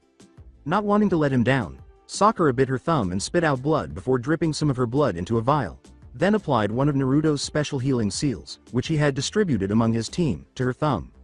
Let's move on to more significant issues. What are your thoughts on taking the next Chunin exams? It goes without saying that they were all thrilled and eager to participate in the tests. Well, I suppose that's resolved. We will be training extensively during the 5 months leading up to the Chunin exams. However, we will continue to maintain the missions, so don't anticipate any relaxation in those areas either. Who wants to learn the correct way to walk on water now? On his way to the academy to meet up with Konohamaru, Naruto was completely worn out, but he had a feeling that his day was about to get much better. When he arrived at the location where he had learned things, he saw a girl about his age with long orange hair tied up in 2 enormous pigtails. He sighed as he approached, but forced a smile on his face, saying, "Hey there Onisama, this is Moegi." He approached her and offered her another vial, saying, "Hey Otuoto, nice to see you convinced her to help out." Confused, she turned to face Konohamaru and asked, "What is he talking about? What did you hope to persuade me of?" After grabbing Konohamaru by the scarf and dragging him away, Naruto grimaced and said, "Why didn't you tell her that I needed some of her blood? You also mentioned that she had red hair. Her hair is orange, not red." Well, I didn't know what to say to her. In addition, everyone calls her a redhead. Konohamaru was disappointed that he had let his new sensei, brother, down. "Sorry about that, but he was supposed to explain this to you before we met," Naruto said, rubbing his forehead above his eyes and saying, "It's okay, I've got this." Naruto then approached the girl once more. "Hi there, my name is Naruto Uzumaki, and as of yesterday, I am Konohamaru's sensei and older brother. There are a few conditions before I agree to teach you as well as him. First, in order to have a proper 3-man squad, you need to get a third person. Second, you have to keep my teachings a secret from everyone but the third person, whom I trust you will look after yourself. Finally, in order to make a seal for my door, I need a few drops of your blood. You can open this seal at any time by inserting a small amount of your chakra into it, but it will require a sample of your blood. You understand? Okay, I'll give you some of my blood, but first, I want you to let me feel your whiskers. They look funny," she said, giving him a wide-eyed look as she considered what he had just said. Konohamaru approached her and whispered something in her ear, causing Naruto's ear to twitch but him remaining silent. "All right, so I need you to just bite your thumb like this and squeeze it so that the blood drips into this vial," Naruto said, letting out a sigh but nodding his head. As he approached, she could feel his whisker marks and he made a little purring sound in his throat against his will. She jumped back, startled, but then burst out laughing. "Don't worry, I'll destroy any blood I don't use so it doesn't end up in the wrong hands. She glanced at him and then at Konohamaru, who nodded. She bit her thumb and let a few drops fall into the vial, then immediately put it in her mouth and began sucking at it. Naruto pulled out one of his healing seals, saying, "Okay. Hold out your thumb." She grudgingly removed it from her mouth and allowed him to apply the seal, gasping as her thumb began to tingle and the skin quickly grew back over the tear she had made with her teeth. "Now, welcome to Team Naruto and thank you for this. Don't worry, I'll begin teaching you tomorrow." When Naruto approached Konohamaru and whispered in his ear, he said, "Don't worry, it's just that I don't want you to be there if something goes wrong, and Ebisu might get suspicious if he can't find you." Konohamaru nodded his head, looking disappointed. Before heading to the vault, Naruto got up and beckoned for them to leave. "I'll share some of the stuff in there with you, so make sure to find one other person for the team." It was approximately 1 hour after he had left Moegi and Konohamaru, and he was sitting at the bottom of the vault, preparing the mixture of his blood with Moegi's and with Sakura's. He decided he would test it with mixture with Sakura's blood first, as her hair was more red in his opinion. As he dropped the blood onto the seal, it and all of the seals on the walls in the entire tunnel started to glow with a green light. The ink that the seals were made out of started to shift until all of the ones except for the one that he had used to unlock them read open. All of a sudden, the explosive seals shot up and wrapped around the ninja wire that they were attached to. The wire then shot into the wall, into tiny holes that he hadn't noticed before then. The door slid open soundlessly, and he could see now that it was completely dark inside of the vault. He walked over to the door, shaking with excitement. As he entered into the inner sanctum, as it were, he shone his flashlight around. Inside, covering most of the walls that he could see, were scrolls. It seemed more like a library than a secret vault. On the fourth wall, however, the wall that was to his right, was another door and a desk with several papers on it. There wasn't a single speck of dust to be seen, as if the vault had been untouched by the passage of time. As he was looking around, he saw another 2 seals that were next to the door, one on either side. The one that would be on his left as he was entering said, "Off," in the center, and the one to the right said, "Open." He cautiously put his hand onto the seal that said, "Open," and let out some chakra. The door slid shut, again, without a sound. He then moved over to the second seal and pushed chakra into that, causing several seals that Naruto hadn't noticed on the ceiling to glow with a white light, enough to illuminate the room. He noticed that between 2 of the shelves was yet another door that he had missed. He walked over to it and opened it, again activating a seal which lit up the room. Inside he found a training room and armory. On the racks he found several scrolls with hundreds of weapons sealed into them in a very organized pattern. There were training dummies inside of a closet, along with several training weights. Deciding that he would catalog the various weapons later, he went over to the desk in the first room. He opened up one of the drawers to find a scroll. He unraveled it to find some rather interesting designs for experimental seals. Included in these was an experimental seal that, when applied to the body, would seal up chakra, but it could easily be accessed at any time. It was experimental in that it was being combined with weight training seals. He couldn't think of a use for such a seal, and so he put the scroll back into the drawer. At that moment he saw the letter on the desk, picked it up, ripped the envelope open, unfolded it, and began to read. "Hello, and congrats on your progress thus far. If you're as strong as I hope you are now, I doubt it's much of an accomplishment, but congratulations anyhow. When I placed this letter here and set up the riddle, Kushina believed that I was just being foolish. You can assume that Kushina and I are dead if you're reading this and I'm not present. Given that the other Uzumakis are either dead or dispersed, it is also likely that you harbor the not.so. Little bastard. Don't worry, you will still be able to open the final door even though we don't have a puzzle for it. You just need Kurama. If you're as strong as I hope you are, you'll be able to force Kurama to assist you, even though I doubt he will. Know that the 2 of us are keeping an eye on you, and I wish you the best. I'm not the only Uzumaki out there. I'm not just some worthless nobody. I'm from a family, maybe not a clan, but a family that's especially strong enough to contain the Kyuubi. According to this, though, most of them are dead. For all I know, I am the last Uzumaki. But that also means that I wasn't just randomly chosen to hold him. And yet they still despise me. Why? Naruto said, wiping away his tears. But who are Kushina and Kurama? Are they siblings or something? And how would the Yondaime know that I would be the one to open the vault? Maybe it's because there aren't many blondes out there in the Leaf Village? Maybe it's because there aren't many blondes out there. Anyway, I guess I need to find this Kurama person and get their help. And if they refuse to help me, I can just use this stuff to make them. A possible use for this had just occurred to Naruto, who glanced around the room a little before turning back to the scroll he had discovered in the desk and began applying the seal to his body by following the diagrams. After Team 7 had been back for a whole month, Kakashi noticed something strange. Naruto was beginning to arrive late to training, something he had never done before. He would frequently be late for missions but never for training, which he took very seriously. He was also getting weaker rather than stronger. He was not his usual cheerful, upbeat self. He was frequently caught just staring off into space.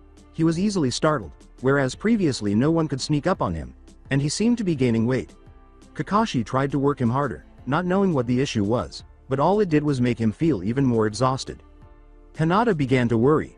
Naruto hardly spoke to her anymore, and he never seemed to start their meetings. She would think that he was avoiding her, but he never tried to avoid meeting her either. According to Kakashi, he at least seemed to cheer up a bit whenever he saw her, as he was supposedly worse when he wasn't with her. She began to think that he might be disappointed in her, and that she was responsible for his decline. She gradually regressed back to her academy days, stuttering. She no longer wore her heavy jacket some days, mostly in the heat, but now wore it every day, only taking it off occasionally. Her confidence was crushed. Her ninja performance also declined. Kurenai and Kiba in particular started blaming Naruto.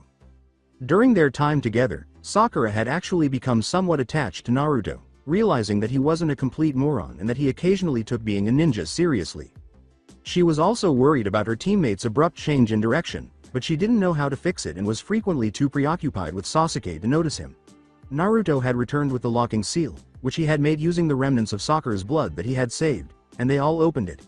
After copying down the seal, Naruto destroyed the seal in the box it had been locking. But Sasuke was blinding himself. He didn't see these things as Naruto becoming weaker, but rather as him becoming stronger.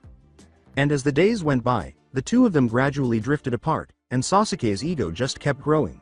Now that he had the Sharingan, and because of Naruto's apparent decline in abilities, any spars between them quickly turned into reenactments of Naruto's time in the academy, where he couldn't even touch Sasuke, who wiped the floor with him. He was able to defeat Sakura, but that seemed to be changing rapidly. When Naruto showed up for practice one day after it was already half over, Kakashi, realizing that it would be futile to pit him against Sasuke, set him up against Sakura in the hopes that he would finally wake up from this daze he had been in, set him up against Sakura, and 2 minutes later, he was lying in the dust with Sakura standing over him, panting. They were all shocked, including Sasuke, who, despite Naruto's weakness, had never lost when paired with Sakura, not even in the academy. Naruto got up, looking at Sakura, and he looked to the ground while trembling for a while before Kakashi approached him and tried to grab his shoulder. While Mizuki was strapped to his cot and staring at the ceiling in the T and I holding cells, he was thinking about ways to pay back the blonde who had stolen his arm. He knew that he was going crazy here, but he didn't care. His only concern was getting even. He heard a door open and the start of a cry of alarm before the thump, heard jingling keys coming toward him, stopping outside his cell, and heard the cell door open, creaking on its hinges. "Oh, would you look at that, your hand truly is gone." Orochimaru Sama assured me that had occurred, so don't worry. He gave me a gift, which I believe you will like. Since I don't have any sedative, you'll just have to put up with me taking off a little more of your arm to allow it to assimilate. Don't worry, I'll get you out in a second, but I think the procedure will be easier in your current position. Mizuki had remained motionless the entire time, and when the blade struck his arm and the blood spattered onto his teeth, he finally turned to face his rescuer and grinned. Naruto ran. He didn't know why they were looking at him with such pity. Nobody had ever looked at him like that before, and he didn't know how to react, so he ran. Naruto ran for what seemed like hours, ran while it started raining, and kept running until he tired and collapsed beneath a tree. He knew he wasn't actually very far from Konoha, as he couldn't really have ran for very long. He sat beneath the tree, knowing that the rain would stop soon. Rains like this during late summer never lasted very long in High no Kuni. After it stopped, and he had regained his breath, he looked back towards Konoha. There were always a few streams smoke rising from Konoha, but people refrained from creating large fires as they could easily spread into the forest and a good portion of the buildings which were made from wood. What he saw disturbed him. There was a massive column of smoke rising from the direction of the village. All thoughts other than the need to protect his village left his mind. He released a bit of his chakra and turned down his weights a bit, jumping from tree to tree. He could have cared less about training at this point, as either a building in the village was burning down, or the village was under attack, otherwise the fire would have been put out by the rain. He had not used his enhanced hearing for the majority of the month and had neglected to send chakra to his ears, so when he heard the crashing in the trees, it was too late. He felt a blow to his stomach just before all the air exploded from his lungs, sending him flying back and through several tree branches before landing hard on the ground, with the branches lying broken underneath him. Naruto had to use all of his remaining energy to avoid blacking out, so he started to get up, coughing and bringing his hand to his mouth, which caused him to cough. Not good. Whatever hit me must have caused me to puncture a lung. I need to get up and… HRK. After being seized by the throat and dragged into the air, Naruto choked and tried in vain to free it with his hands. He opened his eyes and saw the huge hand around his throat, followed it to the horribly mutated arm, and finally the face of Mizuki, who was staring back at him with a huge smile and irate eyes. It's time for me to finally show you how much weaker I am than you are. I may let you die after I destroy your priceless village and injure all of your little friends. But first, I'm going to break your body, so you can't run away. Suddenly Naruto was let go, but before he touched the ground, he was kneed in the gut. He coughed up blood again, and could see it splatter over Mizuki's chest. Before Naruto could blink, he was punched in the face with the monstrous right hand, and was sent flying once again. Naruto, luckily, landed in a bush. He could hear Mizuki coming after him, but he crawled away, finding a dead hollow tree to hide in. He knew he was in trouble. Weakened as he was by his training seals, he was having trouble moving at this point. His entire body hurt, and it felt like there was a little miner picking away at the inside of his skull. All in all, he had taken worse before. Naruto quickly formed the hand sign for Snake and released a small burst of chakra, deactivating his training seal. He had also placed several seals onto his body similar to those he used on his medic seals. He activated these as well. He knew that Mizuki had probably sensed the surge in chakra, but he could already feel not only the fox's chakra, but his own chakra rushing to his injuries. As he was getting up, he heard an audible pop as his broken ribs snapped back into place. As he recovered and spun around, he saw that Mizuki had just managed to tear his right hand free from the tree, which was now falling over. I'll admit, you're not as weak as you once were, Mizuki, but then again, neither am I, he said. This time, he heard the hit coming and managed to dive to the ground before Mizuki punched through the tree, right where Naruto's head would have been. Although he ran out of the tree, he apparently wasn't yet accustomed to his unburdened self, as he ran into another tree a few feet away. Don't worry, though, even with your new arm, I won't need to use a single shadow clone to defeat you. Naruto assumed a taijutsu stance, one he had seen in a scroll in the vault, and he started bouncing on his feet while raising his fists about level with his chin, palms facing inward. He hadn't had a chance to see the name, but he believed it mainly involved punching the opponent into submission. Mizuki never lost his sadistic grin as he charged Naruto yet again. This time though, Naruto was prepared. Dodging to the side, he got Mizuki in the face with a right hook, causing him to stumble. Mizuki brought his left hand to his jaw, rubbing the stiffness away before turning back to Naruto with his grin. Good, this wouldn't be any fun if you didn't fight back. Mizuki charged again, anticipating Naruto's moves and blocking the right hook with his left arm. What he didn't expect was for Naruto's own left arm to jab him twice in the stomach before uppercutting Mizuki in the jaw. Mizuki jumped back before Naruto could continue his assault. Mizuki wasn't smiling anymore. You know, you're actually starting to get annoying. Mizuki charged in, relentlessly attacking Naruto, not providing a single opening for Naruto to take advantage of. That's why Naruto created his own opening.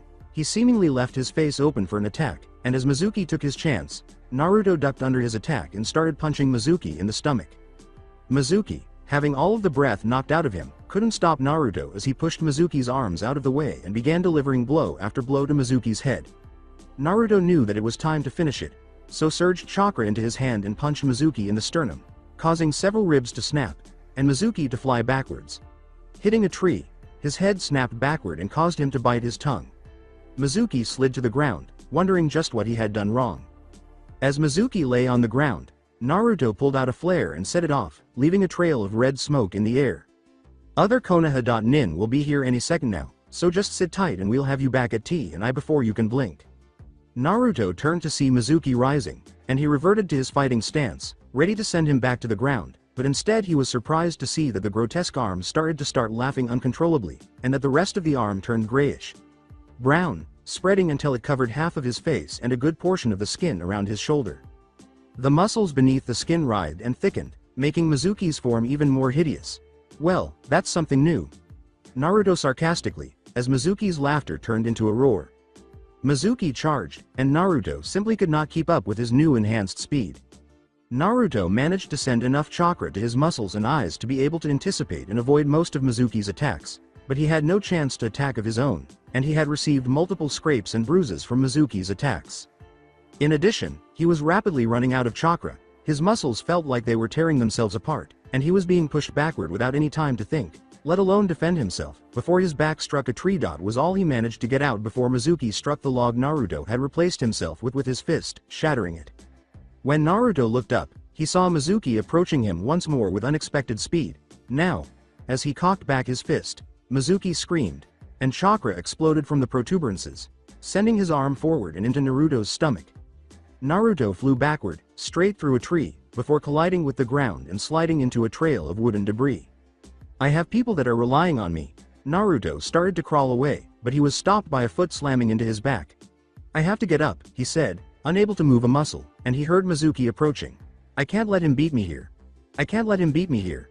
Naruto tried again, but this time he was only able to flip himself over. I have people that are relying on me. This is how you and I differ from one another, you see.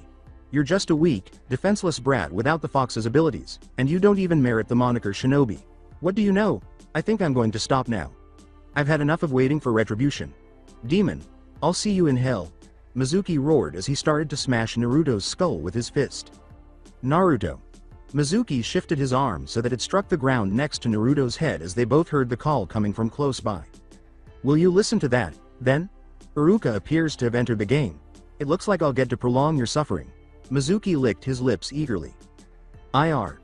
Mizuki silenced Naruto by striking him in the head, causing him to bite his tongue. Dazed, Naruto felt Mizuki search through his pack, and when he opened his eyes, he saw that Mizuki was holding a coil of ninja wire, a kunai at each end, and another kunai in his other hand. Mizuki returned to Naruto and said, I'm going to make you watch this, so sit back and enjoy. Mizuki grabbed Naruto by the nape of his neck and threw him to the ground at the base of a nearby tree, where he was supported, before kicking him once more in the stomach. He would have warned Iruka, but that last blow to the gut had really made it hard to breathe, so he watched helplessly as Iruka entered the clearing, and he heard the rustling of the bushes as Mizuki hid behind the tree he was next to. Naruto, there you are, what ha?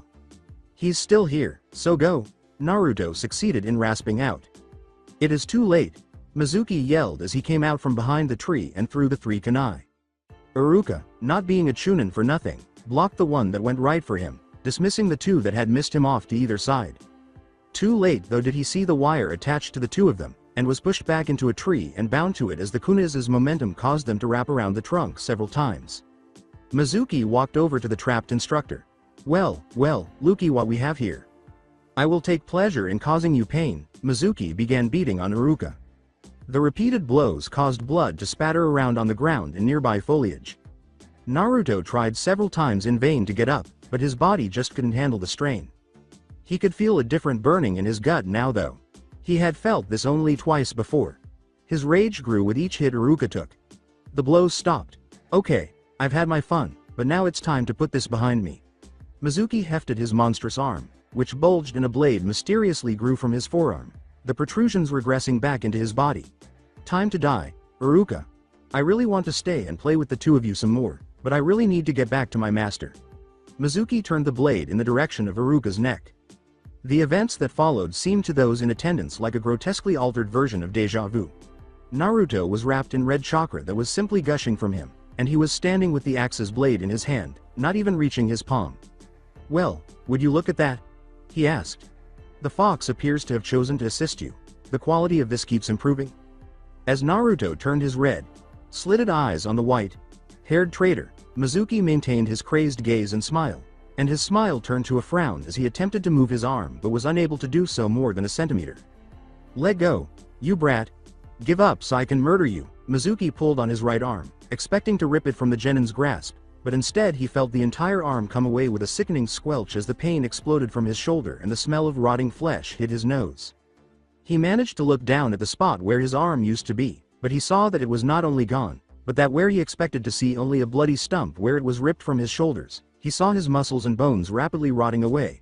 He could feel the corruption seeping deeply into his body, and he heard the sickening thump of wet flesh hitting the ground as Naruto dropped the useless arm. Mizuki flew back a few feet after Naruto kicked him in the head. I told you, didn't I? I told you what would happen if you hurt someone precious to me. Mizuki, with tears streaming down his face as he frantically attempted to flee the Jinchuriki that was about to kill him, scurried backwards as Naruto approached the broken man as the killing intent and chakra poured off of him. I'm going to rip your fucking head off. With one hand, Naruto grasped Mizuki's shoulder and pulled him up until they were facing each other. With the other hand, he squeezed Mizuki's neck. Iruka watched all of this in disbelief. He knew the Kyuubi was strong, but this was crazy. Naruto was releasing an ungodly amount of chakra, and he wasn't listening until he heard him yell. He saw what Naruto was going to do, and he couldn't allow it to happen, but he had no way of stopping it. Naruto, stop, however, it was too late. Blood splattered everywhere as Naruto tore the head off the now limp body. Naruto dropped both as blood started to pour from the corpse, forming a huge pool on the ground that spread to just past his feet before stopping. Naruto then let out a roar that shook the entire forest. Iruka must have made a sound because he abruptly turned his eyes onto the Chunin. Iruka had witnessed terrible things during his time as a ninja. It was part of his job. However, what he saw in Naruto's eyes made Iruka genuinely terrified. Naruto.kun. Hinata burst into the clearing. What she saw terrified her. On one side she saw a bruised, beaten, and bloody Iruka bound to a tree. On the other side she saw a blood-spattered figure wreathed in red chakra, standing above a headless corpse. She was stunned by the sheer amount of killing intent that was directed at her. Only when she could tear her eyes away from the dead body did she see that the figure was Naruto. He was looking directly at her with red-slitted eyes. Naruto.kun, she whispered as he began walking towards her. She instinctively began to take a step back, but stopped herself. Using all of her willpower, she took a step forward and then another. She shouldn't run from Naruto. Naruto was in pain, and he needed help. She held out her arms toward him. As she approached him, he reached out and grabbed her arm. His claws ripped through the sleeve of her jacket, tearing her skin. She flinched, but continued on her path. She forced herself closer, putting her arm awkwardly between the two of them, as she wrapped her other arm around the genin. She brought her mouth close to his ear and whispered, "Please Naruto.kun. Stop this. I love you and I'm not here to hurt you, please." Naruto did not respond until he felt a bloody wetness on his cheek, at which point he relaxed his hold and turned his head to face the sobbing Hyuga. His own tears began to well up as the fox's chakra washed away his anger, and he was only able to say something before fainting. "Sorry." A few hours later, Naruto awoke in a hospital bed with the window open, the curtains fluttering, the darkness outside, and he was by himself. The events of the day hit him with a jolt, and he couldn't blame Hinata for leaving him after what he had done. He lay there for an hour or so, unable to fall back asleep, before hearing the door open and close, and when he looked up, he saw the third approaching his bed. "Ah, Naruto.kun, it is good to see that you are awake. Listen, Gigi. Sama, no, listen, Naruto. I'm aware of what you're going to ask because I heard what happened. You want me to release you from your responsibilities. I decline. I'll tear it up and burn the ashes even if you give me a fully signed and documented resignation. Believe me, that wasn't you, even though you believe you hurt Hinata." Hiruzen concluded his brief speech with a sigh. That was the fox. The Sandame took notice when he said, "No, Gigi, that's not what I was going to ask. I need you to give me a mission. Please give me some time to train. I have to train and stay under the radar." Hiruzen, who believed he had guessed Naruto's thoughts, was taken aback. "I need to be strong, so that this can never happen again. I want you to excuse me from any and all ninja duties concerning other missions and concerning my team," Hiruzen said. "I have to do this on my own, and if they don't get in the way, it will be simpler for me. To avoid raising any red flags, we could pretend that I was preparing for the Chunin exams." Naruto finished, but Hiruzen kept staring at him blankly. Gigi, are you okay?" Concerned, Naruto inquired. "Whoa, that's amazing. You never cease to amaze me, even after all these years. I had assumed that you would at least figure it out in a year, but this fast. Tell me, then, how long ago you were able to enter the vault?" With amused tears in the corners of his eyes, Hiruzen uttered those words. Astonished, Naruto said, "How did you find out about the riddle?" "You do realize, Naruto, boy, that I not only assisted in writing the scroll itself, but that I have committed every word to memory and that I assisted Minato in inserting that riddle. When he was constructing the vault, I also assisted him in keeping it a secret. However, how did you find out that I was the one with the riddle?" "It's difficult to find anything about the ninja in my service that I don't know, Naruto.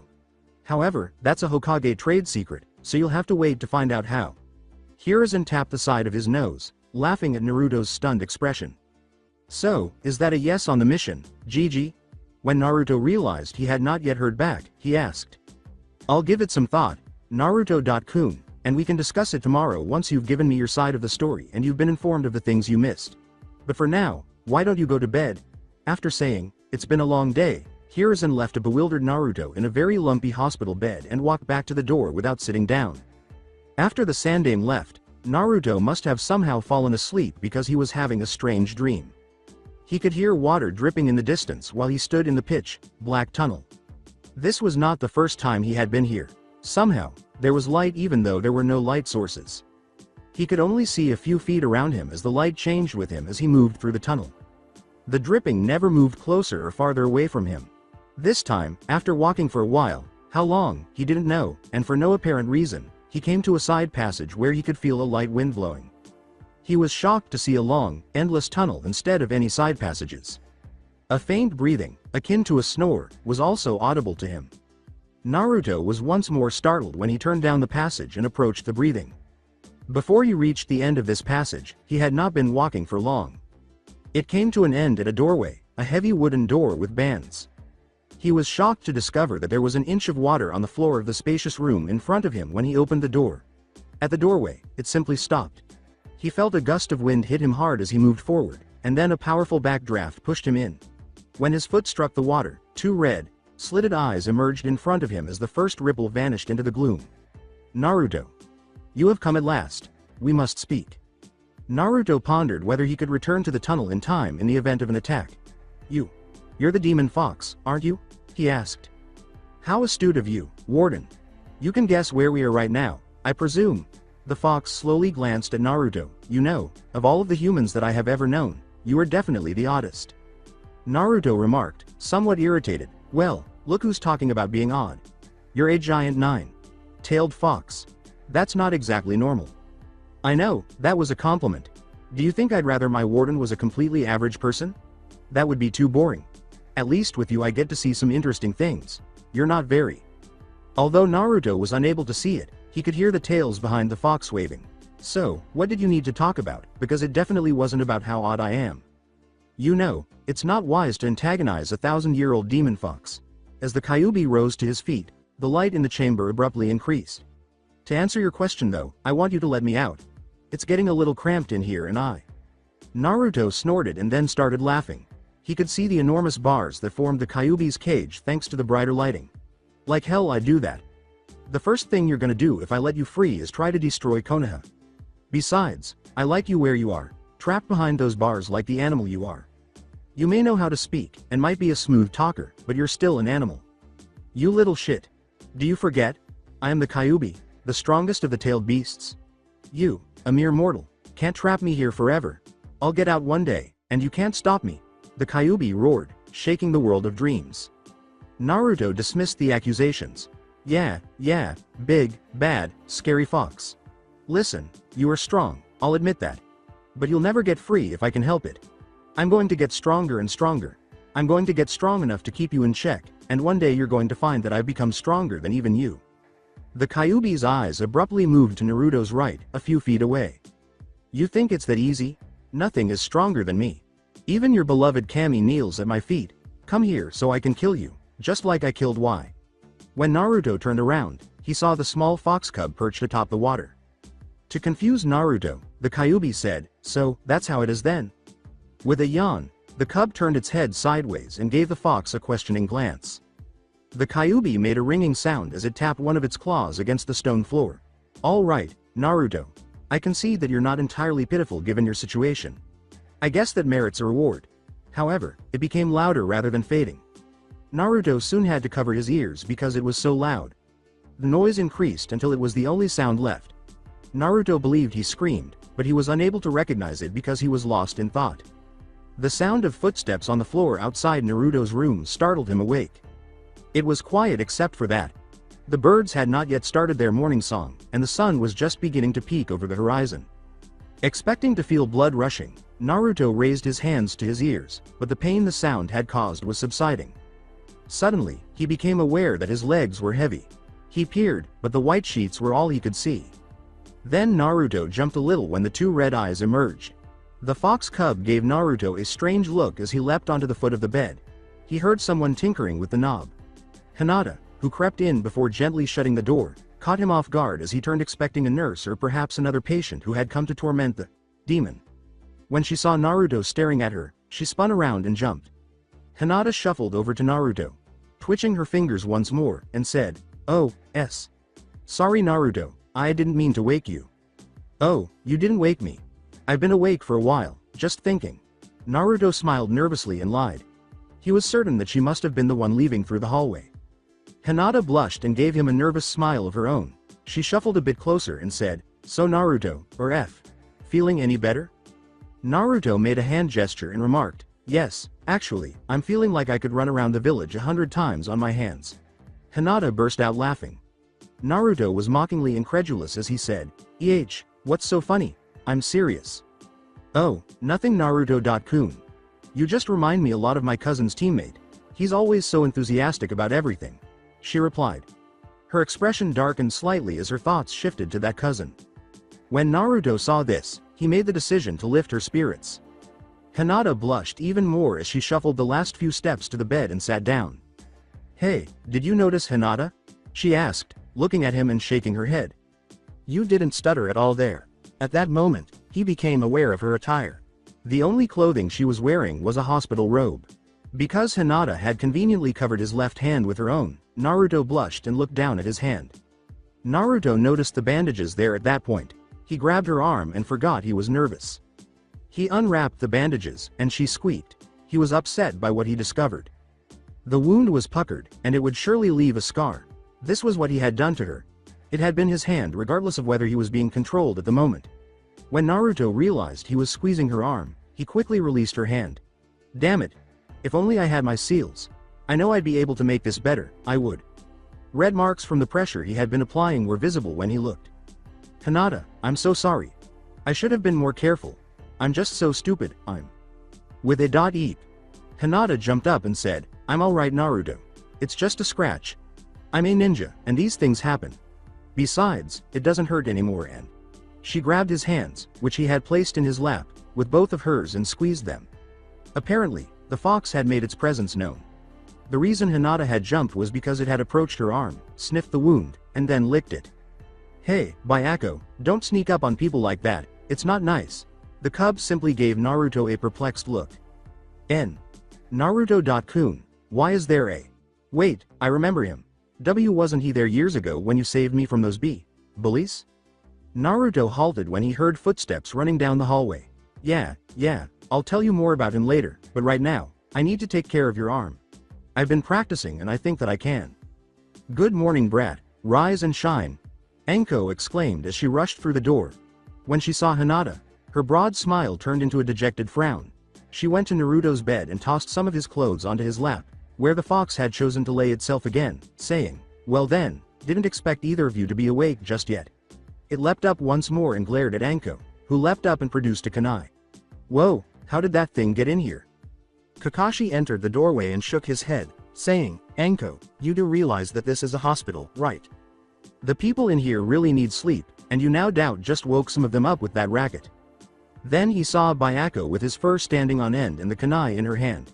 He approached her and put his hand around hers that was holding the kunai, lowering it. "Ah, I see the fox has finally decided to show itself." Anko calmed down, "It's Naruto's pet. Naruto, we've been ordered to take you to the Hokage's office immediately. I think that it'd be best if we brought Hinata and the cub along with us." Hinata's face flushed as she said, I would. But I don't have any circa clothes." That is a probable. Actually, I think the cub has it covered." Kakashi replied. With a scroll in his mouth, Byako leapt from the area between Naruto's bed and the wall and landed on Naruto's lap as everyone turned to watch. "Oh yeah, I had forgotten that was there. I always get put into this room in the hospital, so after I came back from the mission in the wave, I decided I'd keep a scroll here with some clothes and ninja equipment stored in it underneath the bed." Naruto took the scroll out of the fox's mouth, unfurled it. Unsealing an orange jumpsuit, Naruto remarked, "Sadly, it only has my clothes in it." Hinata leaned over and gave him a cheek kiss, saying, "Naruto-kun, I don't mind wearing your clothes." She then picked up the clothes and headed to the closest bathroom to change. When Naruto saw Hinata dressed, he blinked and then turned away, blushing. Due to the disparity in height between Hinata and Naruto, as well as the fact that Naruto's clothing wasn't the best fit either, Hinata's clothing was too tight, exposing her midriff. Anko grabbed Naruto and said, "Okay, you two, stop wasting time. Hokage. Sama is waiting for us." Hinata had to follow her as she pulled him from the room. They soon arrived at the Hokage Tower, which was constructed alongside the cliff, along with the hospital. Naruto was now walking hand in hand with Hinata after escaping Anko. Fortunately, not many people were out on the streets at this early hour, and certainly not enough that they would feel comfortable threatening me. Perhaps the Hyuga heiress's wearing of the demon's clothing was the reason why Naruto and Hinata were receiving more intense looks than usual. Bayako running off was the only incident that occurred when they arrived at the Hokage's office. However, Naruto comforted them by saying, "Don't worry, he'll be back, he always comes back." "Ah, Naruto-kun, I see you brought Hinata along with you." Hiruzen turned to Anko. "Anko, would you be so kind as to get some better-fitting clothes for Hinata from her family's estate, and could you also bring the guardian assigned to Hinata, Ko?" Anko said, "Right away Hokage. Sama," and then walked away. Naruto-kun, I realize that you probably want to explain some things to Hinata, and probably have some questions right now. Hiruzen lit the pipe using a method that Naruto had never been able to figure out before speaking, filling it with tobacco after taking it out of a drawer. After taking a deep breath, he blew a smoke ring that floated out the window. Hiruzen pulled out his pipe, pointed it at Kakashi, then put it back in his mouth and leaned back in his chair. Naruto-kun, I have also arranged from teams 7 and 8 to report to my office, though they shouldn't be here for a while yet. Naruto, while we wait, I think it would be best if you were told all of what we know occurred yesterday while you were out. Well, Naruto, after you left, me and Sasuke began to run after you while I told Sakura to go and inform Hokage Sama.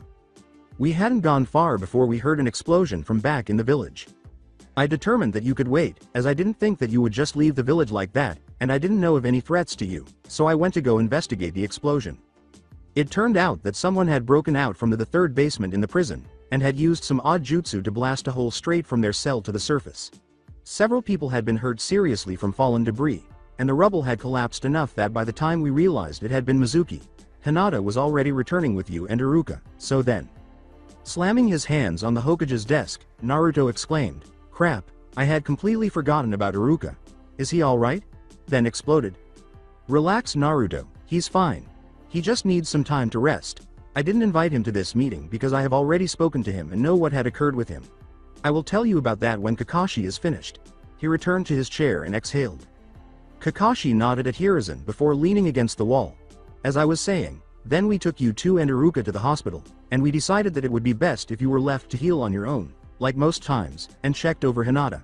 That's pretty much it." As yesterday was a Sunday, Iruka had not been teaching classes, and instead was grading homework at his home. When he heard the explosion, he immediately donned his ninja attire and made his way to the scene. He apparently realized who it was that escaped sooner than the rest of us, and went searching for you. He learned from Sasuke that you had run off, and so he ran to find you. You know the rest. Hiruzen sat back down and replaced his pipe in his mouth with a clatter. There was silence in the office until Hiruzen turned to face Hinata and arched an eyebrow, which made everyone eep. "Well, I had overheard Iruka and Sasuke speaking, and knew that I should go and help you, but I also knew that Iruka would tell me to stay in the village if I asked to accompany him. So I followed him, and then I heard the sounds of battle, and then that roar. Then I walked into the clearing and Circa calmed him down." "Hinata, don't you think it would be a good idea to tell us what you did to calm him down, so that we can do it in the future?" Kakashi asked, raising an eyebrow at Hinata. The words, "Well, I told him," mumble, made Hinata's face flush. Kakashi gave her a sharp look and said, "Hinata, tell me what that was." As the two genin flushed, Hiruzen continued to laugh to himself. "It's okay. I do think that whatever she told him would only work if it was her saying it." Kakashi shook his head and grinned behind his mask. The coughing of Naruto interrupted the elder shinobi's revelry. "Gigi. Sama. I appreciate being told about these events, but that wouldn't really require this meeting, as I could have requested access to the official reports. We're skipping around some issues here, ones that I would like to address." Hiruzen nodded and allowed Naruto to continue. Naruto turned to face her, his expression sad. "The one I'd like to quickly get out of the way would be Hinata's knowledge of what I am."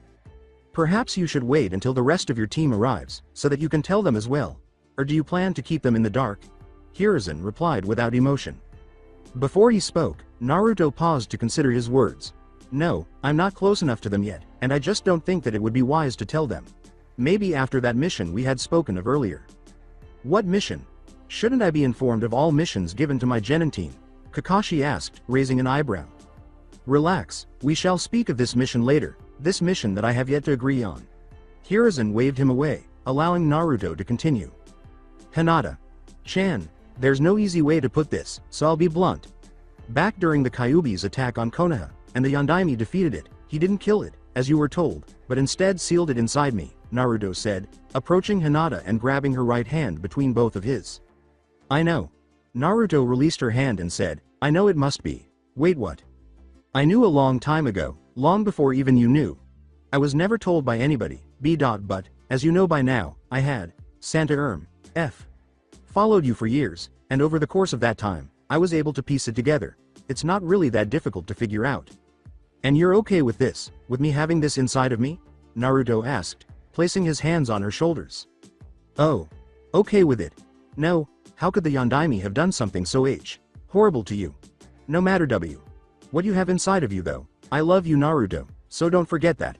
Hug. Ah, young love. Kakashi said, and the two genin stopped hugging, blushing but still holding hands.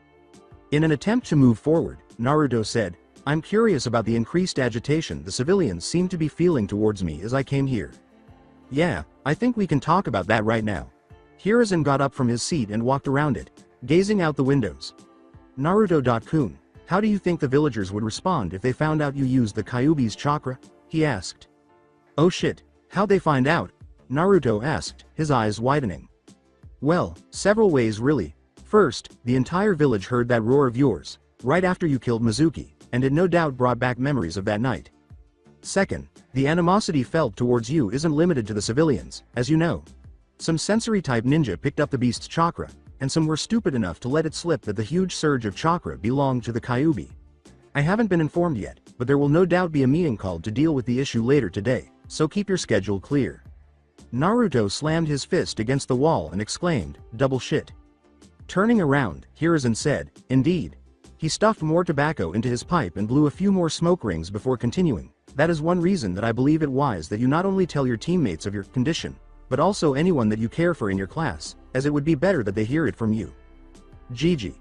Sama, you the Hokage, couldn't you gather all shinobi that have knowledge of me and remind them of the law? Or do you believe that they would be stupid enough to defy your direct order? Naruto said after standing for a moment to think. Hiruzen looked out the window, then blew out more smoke and drained the bowl of the pipe. I suppose, but the meeting itself would probably arouse suspicion from the genin on its own, and they will no doubt have questions, he sighed. Naruto, I believe that several of your former classmates will enter into the Chunin exams, which are fast approaching. You may not know this, but it is a requirement that all Chunin-level shinobi know of the Kyuubi, so as to be prepared for any possibility. There is the distinct possibility that some if not all your classmates become Chunin. If there are any that you care for, it is best that you tell them soon, lest they learn from a more hostile and biased source. Hiruzen sat down and placed his pipe in a container on his desk. I believe that we will be having guests soon, and it would be wise if you made up your mind before they arrive. With a look of desperation in his eyes, Naruto shook his head and said, I just can't, not yet, hopefully soon, but it would be even worse if I told them too soon. Naruto was unable to see how he could become closer to his teammates, and he was crying at the prospect of losing the few people he held in the highest regard. When Hinata pressed her lips to the back of his hand and pulled it up between hers, he gasped. Knowing that he wouldn't lose everyone, he grinned. A knock on the door was heard before the secretary said, Hokage. Sama, you have guests. With a sigh, Hiruzen said, let them in, Shoki-san. The doors opened, allowing Ko and the other members of teams 7 and 8 to enter. Almost instantly, Naruto got 2 glares. One from Ko at first glance and one from Kiba only after he noticed Hinata's hand encircling Naruto's. First to speak, Ko referred to Naruto's ill-fitting jumpsuit and shirt when he said, Hinata. Sama, I have brought a set of clothes for you to wear, something for more appropriate than that. Nodded. After you get changed, we will head back to your place, and we can talk. I'm sure that your teammates would greatly welcome a chance to make sure you are okay. After giving Naruto a quick glance and planting a kiss on his cheek, Hinata walked over to her team and grudgingly released his hand. Kiba approached her right away and began whispering to her while casting a barely concealed look of rage at Naruto. Whatever he said made Hinata laugh and give him a shoulder pad before snatching Akamaru from his head. As he departed with the rest of his team and Ko, who had started to hover at Hinata's shoulder, obviously attempting to create a barrier between her and Naruto, he looked back at Naruto, this time with a dejected expression, and sighed. Sakura smirked as the door shut behind them and said, "So, now we know this mysterious girl that Naruto's been seeing." Naruto blushed and rubbed the back of his head, laughing. Sasuke looked at Naruto. "So you finally realized that she has feelings for you, Dobi. I was thinking that it'd never get past your thick skull." With the exception of Hiruzen, who merely laughed, they all gaped at Sasuke. How did you know she had feelings for me? In fact, if I didn't know that we all shared the same class, I'd assume the two of you didn't know each other, Naruto stammered out in response. Of course I know her. When I was younger, we used to have play dates, though she obviously wasn't very keen on playing. She preferred to hide behind her parents' legs, and I was more focused on trying to get stronger. For a while, my parents. He stopped and realized he was rambling. With a sigh, he concluded that it would be best to say, a betrothal between the two of us was even proposed a few times, but was dropped when it was clear neither of us got along with each other. Expecting an explosion, Sakura turned to face Naruto, but was taken aback when he nodded, saying, "Yeah, I guess that makes sense. You two are close in age, and a marriage between you two would have meant a very strategic alliance between the Hyuga and Uchiha clans, not to mention that any children would have the possibility of having some new form of dojutsu, which would be a very powerful weapon for the village." Before the others could notice his shattered poise, Sasuke had to shut his mouth. Even Hiruzen was a little taken aback by Naruto's lack of interest in the possibility that Sasuke was married to Naruto's girlfriend, Hinata. The secretary called again just as Kakashi opened his mouth to say, "Utatane. Sama and Mitokado. Sama are here to see you." Before Hiruzen could react, the two of them entered. Kaharu spoke first, saying, "Hiruzen, it has come to our attention that," before realizing there were other shinobi present. Her gaze briefly rested on Naruto. "Hiruzen, if you would be so kind, I request that you dismiss these shinobi for the time being," she said, turning back to face the Hokage. Naruto started to argue before Hiruzen cut him off with an act. "Do not worry, Naruto, we may speak another time. Besides, I believe most of what you wish to speak about will be covered in the meeting today, which I believe my two old friends have come to invite me to. I'll send for you when it's time, but while you wait, I think it best if you go home and prepare. You are no doubt hungry, and would probably appreciate a shower at the moment." The genin of Team 7 gave him strange looks as they followed Naruto as he nodded, "Yes, Hokage. Sama." Before turning and walking away, he placed 2 scrolls on Hiruzen's desk and said, "One of those is my report of the events yesterday. The other concerns the matter we spoke of last night." "So, what happened yesterday?" Sasuke asked as they headed outside. Sakura replied, "And why is Naruto getting called to a meeting? Did he get in trouble for running off?" Even though their sensei was the target of the questions, Naruto said, "That information is classified, and will stay that way depending on how the meeting later today goes." He shunned away before she could object. Kakashi nodded, what he said. He sighed, "Please escort him to his apartment, Sakura. I think it's best if he isn't walking the streets alone right now. Bye. Naruto, I must be going. I have something that needs doing back at my home, but I'll be there to pick you up for the council meeting." "Why did he leave me to babysit you, Naruto? The least he could have done is assign Sasuke as well. Wanna come along anyway, Sasuke?" Sakura sighed. After leaving a pouting Haruno and Naruto, Sasuke shook his head and said, "No thanks, there are some cats that need to be fed, I'll catch you tomorrow." He then left for the Uchiha compound. Sakura muttered and shot shady glances at Naruto as they started to return to his apartment, but he dismissed them as he did the looks from the other villagers. "Naruto, why do you need an escort anyway? Does he think that you'll run away again?" "No, it's more like you're my bodyguard, though honestly, it's more of just my presence with another shinobi that prevents any conflicts, which would no doubt be detrimental for all those involved."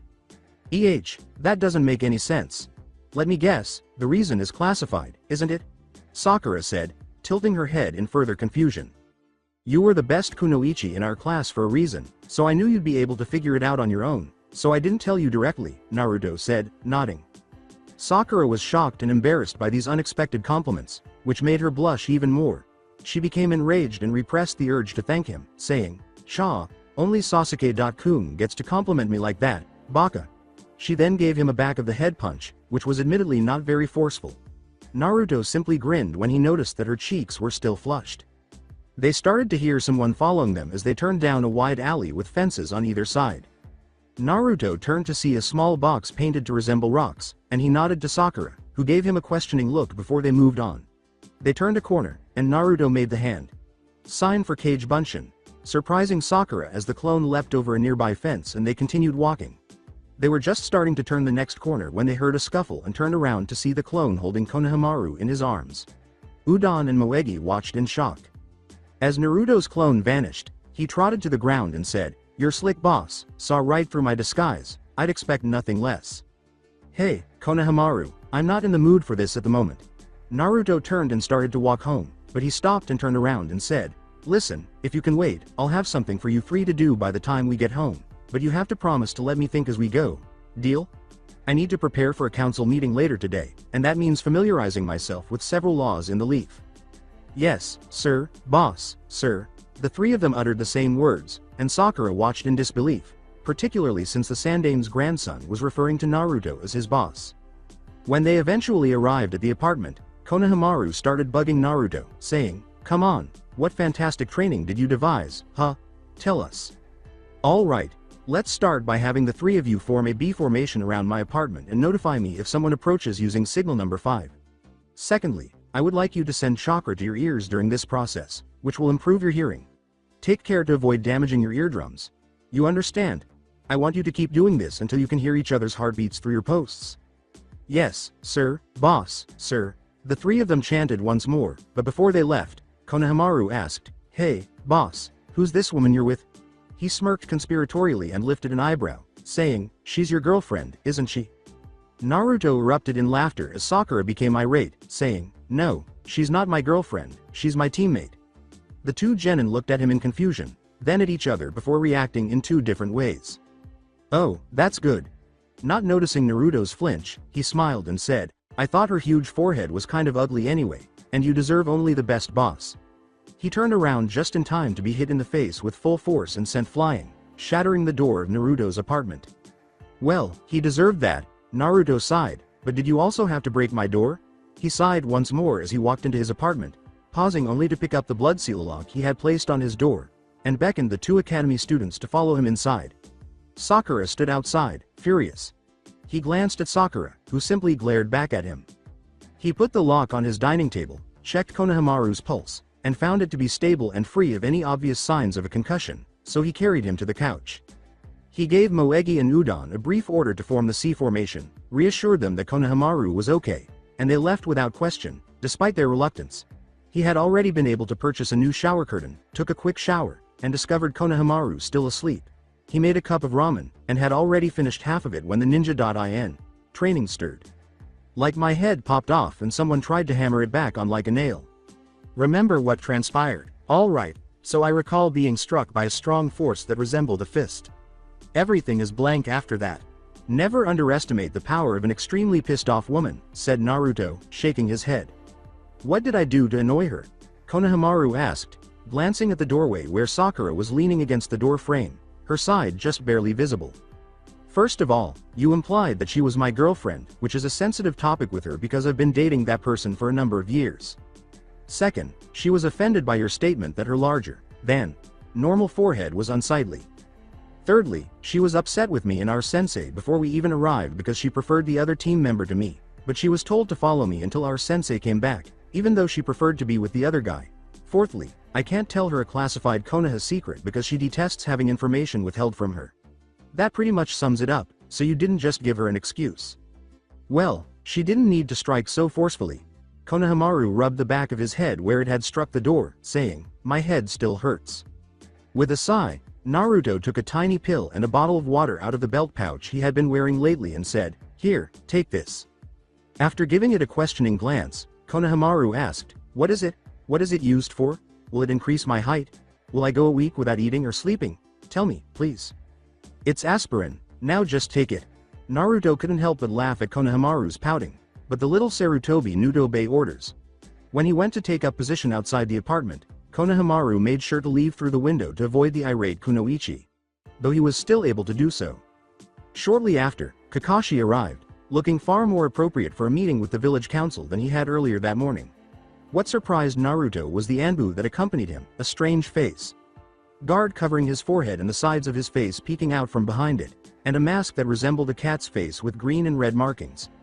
Naruto wasn't totally shocked, but he expected the old man to have been able to persuade them that Kakashi was sufficient. "Hey sensei, it looks like you had some company. When you're ready, I'm ready to leave." After giving Sakura a nod, Kakashi said, "I apologize for everything, but someone had to do it and I had other things to do." Sasuke and Naruto most likely would have gotten into a fight. After saying, "You're dismissed," Kakashi raised an eyebrow and looked at the broken door, asking, "What happened there?" Before Sakura could respond, Naruto said, "Sakura was asked how her training was going, so she punched him through my door to show him." Kakashi gave this a questioning glance, and Sakura blushed a little. "Don't worry, I have." "What are you doing?" As Naruto noticed the Anbu inspecting a fragment of the door that was resting on the door, he inquired. "Do you still have the doorknob and hinges?" Ignoring Naruto's question, he asked. "Yes," scowled Naruto, "but why? Will you please go get them?" This man was being both impolite and courteous at the same time, if that was possible, and it truly confused Naruto. When Naruto returned with the requested items, he handed them to the masked man, who pointed out that the broken door had been gathered at the base of the doorframe while he was away. Before Naruto could react, the hinges and handle were placed exactly at either side of the pile, and the man made a series of hand signals, causing the pieces to fuse together and grow upward, carrying the metal objects up with it. Naruto jumped back in surprise, and the wood started to flatten and fit into the shape of the door frame, even screwing the hinge into the frame somehow. Naruto's door was miraculously repaired in a matter of seconds. Naruto, who had never seen or heard of any jutsu that could manipulate wood before, asked, a little shaken. Disregarding the question once more, the man said impassively, "You'll need to have it painted later, but at least now people won't be able to just walk in and steal whatever they want." He started to leave, but paused and turned back to face Naruto for the first time, asking, "Are you coming, or do I have to drag you?" Kakashi simply gave the genin an eye. Smile, but Naruto and Sakura both shuddered at his tone. Sakura left towards her house, while Naruto, Kakashi and the Anbu set out for Hokage Tower. They took the rooftops to save time and to avoid any malicious intent towards Naruto. They entered the meeting hall, a large room designed for a whisper to be carried from one side to the other. It was designed to be used as both a place for meetings and for court trials. It seemed very much that it was currently being used for the second purpose. The room was circular with a domed ceiling, a dais in the middle that would be used for someone to speak to those gathered in the hall during meetings, and to display the defendant during trials. It was ringed by benches, getting higher up as they approached the wall. The bottom row of seats was reserved for the 15 heads of the Shinobi Council, a table ringing the room in front of them. Facing directly towards the main entrance to the room was the seat meant for the Hokage, the leader of the Shinobi Council. It was all arranged so that whoever was on the middle dais would be only a few feet below the bottom row of seats, but able to be heard and seen by anyone in the room. There were 3 entrances on the ground floor, 2 of which were only used as exits, and 3 more for the councilors. Each had 2 Anbu guards, and with the Shinobi Council, the most powerful and influential shinobi in the Leaf, this room was likely the safest place in Konoha. Naruto made his way to the top of the dais. Kakashi stood a few steps below and behind him, and the cat Anbu took a position on the ground floor between Naruto and Hiruzen. As it was, the room was not even close to being half full, with roughly 100 people in total. To cut down on the little conversation that was still going on among the council members, Hiruzen cleared his throat and said, "Right then, let's get this over with so we can all move on with our lives." The room nodded, though it's unlikely that everyone believed Naruto was innocent of any wrongdoing. Naruto Uzumaki, several events occurred yesterday, Sunday, June 23rd, that must be sorted out. You are charged with acting in a way that is not appropriate for a shinobi, assaulting another shinobi, threatening Konoha, and more. Killing another shinobi? I was never told about that. Who was he supposed to have killed? Hiruzen raised an eyebrow as he surveyed the room. A smug man sat down again after one of the village councilors got up from his chair and said, "I put forward that he murdered Mizuki, a Chunin level shinobi." "Let's deal with that first, as it can be cleared quickly," Hiruzen said, wishing he had brought his pipe. Yes, Mizuki was killed by Naruto, but it was a justified killing. First, Mizuki had a history of committing serious crimes, such as attempting to go rogue, assaulting a fellow shinobi, and attempting to steal village secrets. Second, because he had gotten out of jail, he was regarded as a rogue ninja, and all shinobi of the Leaf were urged to apprehend him or, if that was not feasible, to kill him if they came across him. Thirdly and finally, Mizuki attacked Naruto first, then the Chunin and schoolteacher Iruka Amino, demonstrating that Naruto was defending himself and a fellow shinobi. Do you support dropping the charge? Eyes came from the majority of the shinobi council, who undoubtedly still harbored resentment toward Mizuki. Hiruzen glanced around at the other counselors, and the others soon followed, realizing that it was a pointless attempt to hurt Naruto further. Conduct unbecoming is the next charge. In addition to allegedly losing it during training, you are also accused of fleeing from your team when they voiced their concerns. Actions that are completely inappropriate for a shinobi of any level. However, since this was the first time this offense was committed and no shinobi or civilian from a foreign village saw this behavior, I propose that the punishment be 10 hours of unpaid community service as a small lap on the wrist. All in agreement? The shinobi all understood the pressure a genin faces, especially when preparing for the Chunin exams. After all, they are literally teaching children how to become human weapons, and the stress had eventually gotten to them, even after they were no longer genin. Once more, the overwhelming consensus of the shinobi council proved too strong for the village's hatred. Then, attacking another shinobi. This one is a little more serious, and I think there might be some real proof for this charge. Hinata Hyuga had scratches and bruises on her wrist that were consistent with someone gripping it with excessive force, possibly with malicious intent, according to the medic.nin who examined her after the incident. Iruka Amino and Hinata Hyuga later reported that Naruto had seized Hinata's wrist when she came up to him after he killed Mizuki, while he was in a violent state caused by the Kyuubi's chakra.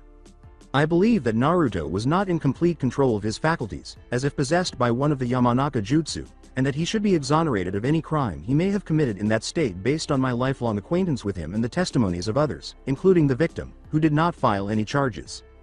In fact, I think he was still partially in control, Danzo said at last. Would you have tried to kill Mizuki even if you weren't possessed by the Kyuubi, Naruto? Especially after witnessing him attack Iruka-san? Yes, I would have attempted to kill him, despite knowing that it would have been better to let him live to be questioned later. What does that have to do with Hinata? Naruto acknowledged, realizing that lying would not help. I believe that instead of making Naruto do anything, Kyuubi merely intensifies Naruto's negative feelings, and that he may have intentionally harmed the kunoichi. Of course, I believe he wouldn't have done it without the Kyuubi's influence, and so therefore I believe that he should still be punished, if not quite so severely. This elicited a number of murmurs and consensus throughout the room. Knowing that this could result in an even harsher punishment, Hiruzen sighed and said, well, I believe that whatever punishment he may get from that crime should be compounded with the next charge, threatening Konoha. Hiruzen glanced around at the disgruntled but accepting council. I believe we all can agree, after reading the various reports, and from our personal experiences, that Naruto was being influenced by the Kyuubi's chakra. We also know that he very well could be a threat to Konoha in that state.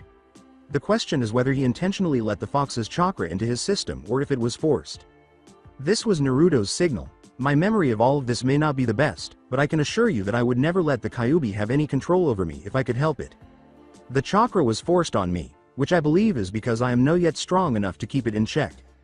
That is why I put forth a request for a special mission of C rank to be assigned to me. A smirk crossed Naruto's face. I believe that means that this is now official shinobi business, and that any civilian knowledge of which may prove detrimental to the success of the mission. That means that it is time for the civilian council to leave. Naruto caught a smirk come from several of the shinobi, unexpectedly even from Danzo. The aforementioned civilians let out a number of cries of indignation, including insults directed at Naruto, nothing he hadn't heard before. The 15 civilians left, muttering and complaining, but Hiruzen silenced them, saying, he is correct. I have read over the details of the scroll, and I believe that not only does it contain matter that is sensitive towards the security of the village, a domain of the shinobi, but that it should also be considered a B rank. If you will not leave willingly, I will have the Anbu escort you out. The majority of the ninja sighed in relief as soon as they were all out of the room. Regardless of their feelings for Naruto, the civilians only made the necessary tasks more difficult. All right. The mission proposed by Naruto Uzumaki was to be allowed time to train on his own terms, away from his team, until the Chunin exam, in an attempt to become strong enough to contain the Kyuubi more effectively, so as the event of yesterday do not repeat themselves. He does not request any compensation for this mission other than a steady payment of 2,000 ryo each week to cover costs of living and any broken equipment that may need repair or replacement. Sarutobi listed the contents of the scroll as he passed it around the room. Sume Inuzuka said, this is ridiculous. What could he possibly gain by training by himself? From everything my son has told me, he's far more likely to start slacking off than train harder.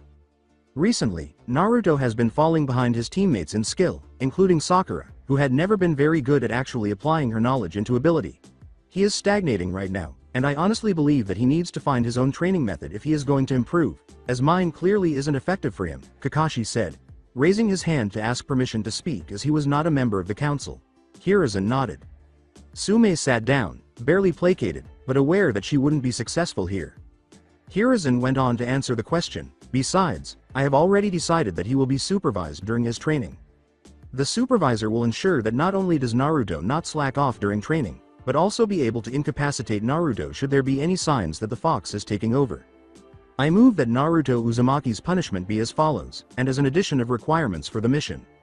Naruto Uzumaki is to be under parole until he succeeds with his mission, meaning that he is to not be allowed outside of the village walls, and he is not allowed to take any mission above the rank of D. Naruto Uzumaki is to be under watch 24/7 during the mission, and is to make no attempt to escape his supervisor. Naruto is required, instead of 10 hours of community service, to take no less than 100 D-rank missions before the end of the Chunin exams, in which the use of his shadow clones is only permitted if required to fulfill the mission in a timely manner. All revenue from these missions, exceeding the amount of 2,000 ryo each week will, instead of going to Naruto, will go to the village, to assist in the repairs of the damage caused by Mizuki's escape. All in favor? Hiruzen responded. Hiyashi was surprisingly the first to agree, which caused many of the others to give in. Ultimately, a small majority of shinobi concurred. One thing left then. Naruto, do you accept this mission? Hiruzen asked, nodding before turning to face Naruto. Hi. Hiruzen stood up and walked out after saying, then that's settled. Naruto, I want you to be in my office in 5 minutes. You'll need to meet your supervisor. Dismissed, with the cat Anbu right behind him, Naruto trailed Kakashi out the door he entered. With the cat Anbu closing the door behind him, Naruto stood in front of Hiruzen's desk. I assume that this Anbu that has been following me around is to be my supervisor.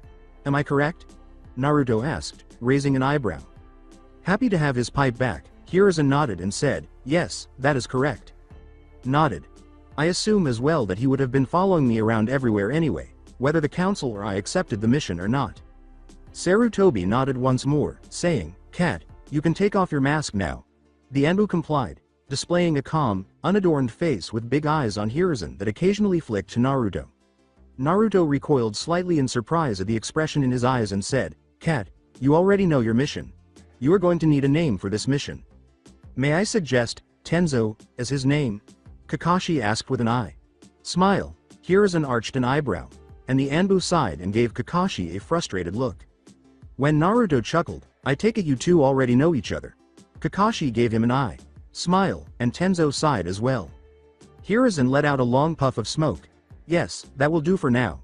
Naruto, I meant what I said in there. You are to be watched always and everywhere you go. Your supervisor must you fail this mission in any way. I doubt I will be able to protect you, and you'll likely be under a constant and much stricter parole, if not imprisoned outright.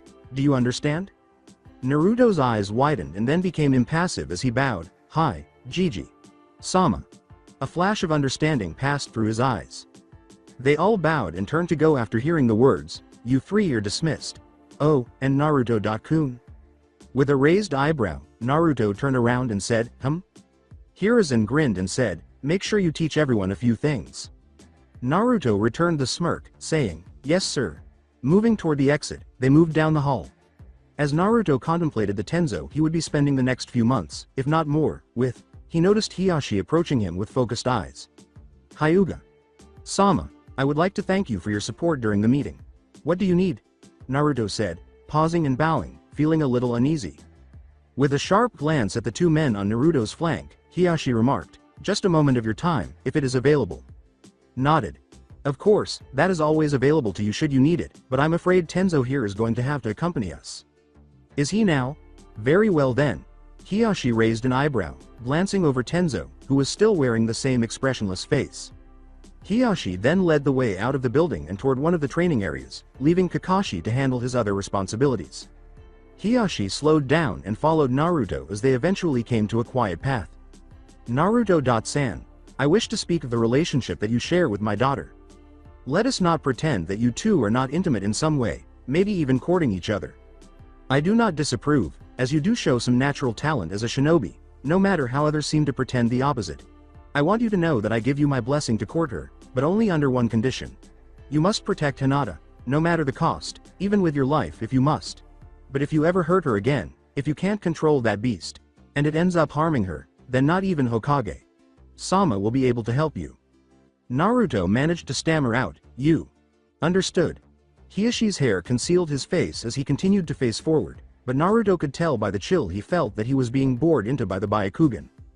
As they arrived at one of the sparring clearings, Hiyoshi remarked, "Well then, now that that's settled, I have other duties to attend to. Good luck with your mission." He left Naruto in the clearing, feeling much more nervous than the council had ever made him feel, and his only companion was an emotionless man. He then set off on another path. Already, after several hours of training, Naruto was beginning to feel uneasy. Despite his best efforts, he had failed to elicit any emotional reaction from Tenzo several days after the incident. He had attempted everything, including using the sexy jutsu, feigning severe pain, and engaging him in a stare down. He never appeared to sleep, but Naruto surmised that when he felt drowsy, he substituted himself with a clone of some sort, possibly made of wood. This gave Naruto the idea to start keeping a clone awake while he slept. It would clean, train, read, and occasionally just stand guard. He quickly felt mentally exhausted, as though he was only getting half the amount of sleep he actually needed, and he regretted this. When he inquired, Naruto was not informed, and he had no idea why it wasn't having that effect on Tenzo. Since he wasn't feeling as worn out when he had clones with him all day, he simply assumed sleep was strange. Naruto also learned that his clones would be pursued, most likely by other Tenzo clones. Naruto proceeded to teach the Konohamaru squad, as they called themselves, more. Even though they were still terrible at disguises, their progress was actually rather impressive. He was beginning to teach them their lessons through clones, though he was embarrassed to admit it. Their brief respite from the academy coincided with the beginning of his mission. This ensured that they were attempting to learn new things from him nearly all the time. Then, when he assigned them tasks, they would constantly complain that they were too hard, displaying the fickleness that only children could possess. He didn't have much time left for actual training because of that and the missions he had to complete. He would therefore have at least 3 clones carrying out tasks throughout the day on a daily basis. In the first, Konohamaru and his gang would be dealt with. In the second, chakra exercises and various seal and chakra experiments would be conducted, and in the third, the vault would be read, categorized, and all of its contents would be recorded. It would only scan each book or scroll to determine what it was, not read it cover to cover. To make it easier for Tenzo to keep an eye on things, both that clone and the one performing chakra exercises were in the vault. Because he had to tell his boss about the vault, Naruto was also annoyed by this. All of this occurred while the original Naruto was constantly performing D ranks. He maintained his training seals active the entire time and would only ever accept the most physically demanding and taxing assignments, like helping to repair a portion of the village's wall. With the seals activated, even the easiest tasks became difficult.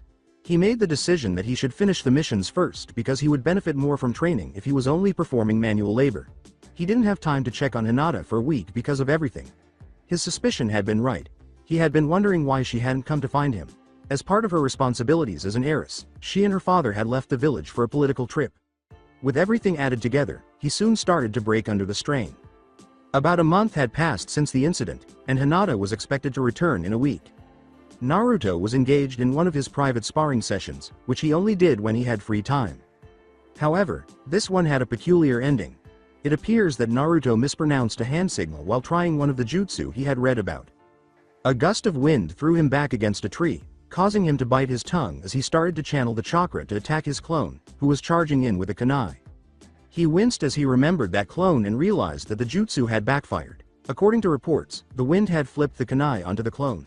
He tried to stand, but as he did, he fell to the ground. Naruto heard someone panting heavily, approaching slowly, and thought, "Damn it, I shouldn't be this tired. The fox is probably being an ass and refusing to supplement my chakra." Naruto attempted to rise once more, nearly succeeding this time. Naruto's eyebrows shot up when he saw a teenager in a green jumpsuit walk into the clearing. As the panting approached, Naruto could hear the person start talking, saying, I'm about to reach lap 89. Yosh, if I can't do 100 laps, I must do 2,000 jump ropes." When the person saw Naruto lying on the ground, he stopped and exclaimed, "Oh, what is this?" before leaping to his feet and saying, "It is worth starting over if someone needs help." "Hello, yes, do you need help? Were you hurt?" the teen asked as he approached Naruto, who was confused. To get a better look, the boy knelt down near Naruto's face and asked, "What is wrong? Is there something on my face?" Those eyebrows. Naruto stammered. After raising his head, the shinobi grinned and turned back to Naruto. "Yes, they are quite youthful, are they not?" he asked. "Not quite the word I'd use, but let's go with that. Listen, could you help a fellow shinobi out? I was training, and I guess I was a bit too rough and now I can't seem to stand up," snickered Naruto, unable to get to his feet. With a broad smile, the strange Konoha shinobi gave Naruto the thumbs up and said, "Yash, what is more youthful than training until you collapse? The fire of your youth is most certainly burning. I would be glad to assist a comrade as youthful as you." The teenager picked up Naruto and carried him to a tree, saying, "I do not mean to be rude, but you are heavier than you look." "No, it's not you. I just remembered that I forgot to take off my training weights." Naruto swore, raising those eyebrows as he leaned against the tree and waved the other shinobi away. Before he realized how closely the other shinobi was observing, he started to make the hand sign to release the seals. Naruto made the snap decision that revealing a small amount couldn't harm anything. It wasn't likely that the Uchiha would learn the training method because he didn't think this teenager knew Sasuke at all. With a sigh of relief as the strain on his muscles subsided, Naruto aligned his hands and concentrated his chakra. "There, that's better. I don't think I caught your name." "Oh, I am Rock Lee, and you, Naruto Uzumaki? I thought I heard you say something about doing laps?" "Yash, I was doing 100 laps around the village on my hands, but now I must restart, as I had stopped to help you. If I had collapsed, then I would need to do 2,000 jump ropes. Would you like to join me?" Lee responded with a large eyebrow. Naruto chuckled and said, "Okay, bushy brows, let's go." He chose to regain some of his body weight before jumping onto his hands and nearly falling before he caught himself. Lee was considerate enough to wait and check on Naruto before continuing. "So, you are using some sort of jutsu to add weight while you are training?" Rock asked as they started their laps. "Yes. Do you want me to teach you? I mean, it's pretty advanced fuinjutsu, so you might not be able to get it." They continued to walk in silence for a while before saying, "So, you are training for the Chunin exams, are you not?" "No, I am no good at ninjutsu or genjutsu, and my hand has never held a pen very steadily." "Yup. Same as you, right?" Naruto said, nodding, or as nearly as he could in his current position. "Yes, me and my entire team, though they tend to let me train long after they have gone home." They moved through the village once more, the only sounds being the breath of their panting and the gentle thumps of their hands on the ground. "So, you can't use any ninjutsu or genjutsu?" "No, I can't. That is why I only practice with taijutsu." Naruto laughed. "Well, I've been needing a sparring partner recently, and I also have access to many different fighting styles. It sounds like we both have something to gain here." Rock Lee looked ahead and said, "Lap 1 complete, 99 more to go." Lee smiled and said, Yes it does Naruto-kun." With his new clothes already stashed away in a scroll, Naruto was leaving the tailor he had used and heading toward the Yamanaka flower shop. He knew the new clothes would be worth it, especially after so many sets were destroyed in his recent training, so he had made the decision to spend some of the money he had earned from his mission to Wave. He heard Ino shout, "Be right with you," from the back of the store as he walked in. Naruto sighed, praying that when she saw him, she wouldn't try to force him to leave. They were still not exactly on good terms, but she was unaware that he had the fox. He approached a group of pale flowers that had captured his attention. While some were pure white, others were pale pink, and still others were lavender or slightly blue, they were all the same flower. He leaned over and smelled them. He was looking for flowers, and these were it. The young Yamanaka's eyes narrowed slightly as she saw Naruto emerge from the back, her hands a little soiled. Even though she didn't like him, she knew she had to be friendly because he might become a customer. "Hello Naruto, how may I help you?" she said as she approached him. Naruto turned to face her, noticing the blatantly phony smile on her lips. He replied, "Hello Ino. How are you doing today?" With a very sincere smile, showing that he was truly happy today. Ino found herself expressing her frustration before she could stop herself. "Not good at all. I should be with my teammates training for the Chunin exam, but instead I'm stuck here and they're probably watching the clouds right now." Naruto gave a nod. "Sorry to hear that. I was wondering about this flower here. This is the spice viburnum, correct?" Startled, Ino said, "Yes, it is. Are you interested in buying some?" And was nodded. "Okay. Would you like it as a bouquet, with other flowers, a single snippet, or to plant in a garden?" With a smile that made it difficult for Ino to tell if he was kidding or not, Naruto said, "A single snippet please, with a little lavender bow on it, though I may be back for the rest of it tomorrow." Ino pulled a pair of tiny shears from the pocket of her apron and cut off one of the bunches. As she was tying the lavender ribbon, Naruto requested and putting the money away, he said, "I think I may know of a way to convince Shikamaru to get in gear. I'll have a talk with him tomorrow, see if I can get to him." Before she could reply, Naruto took what he had come for and departed, leaving a very perplexed Ino wondering what had happened to Naruto. He headed to the front gate and, realizing he still had time, sat in a little cafe near the gates of Konoha, one of the few establishments that wouldn't throw him out if they noticed him. He started reading a scroll from the vault that explained a unique stretching technique meant to give the user flawless muscle control.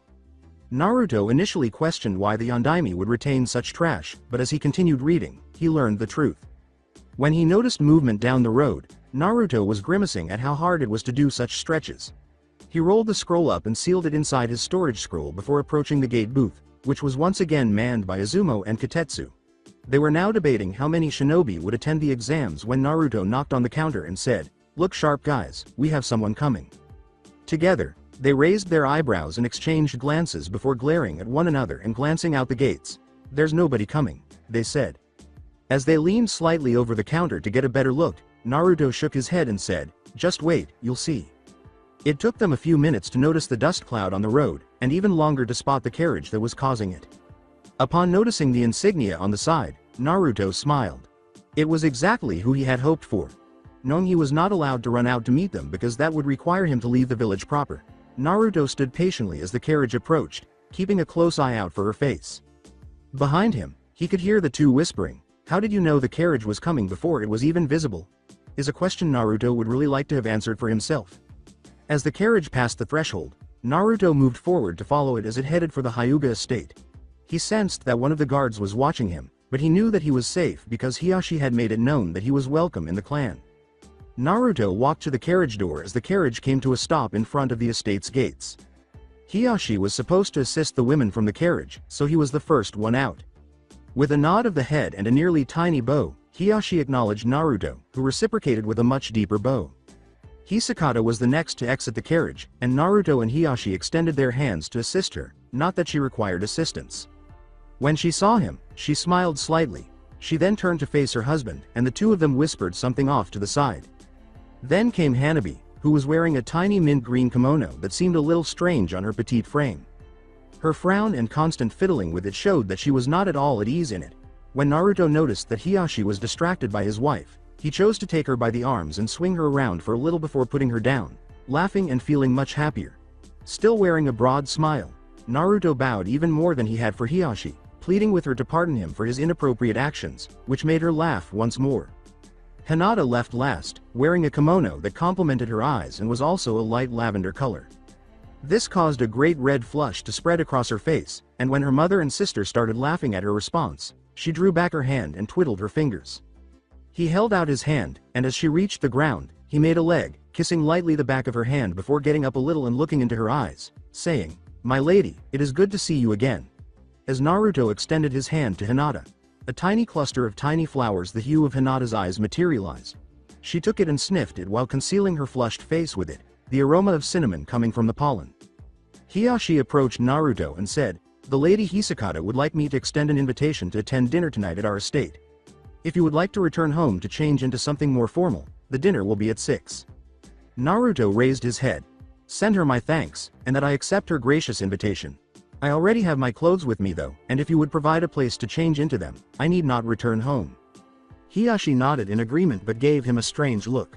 Before departing with one of the branch members who had been instructed to take him to a changing room, Naruto bowed to Hinata once more. Naruto closed the door behind him and stepped into the room.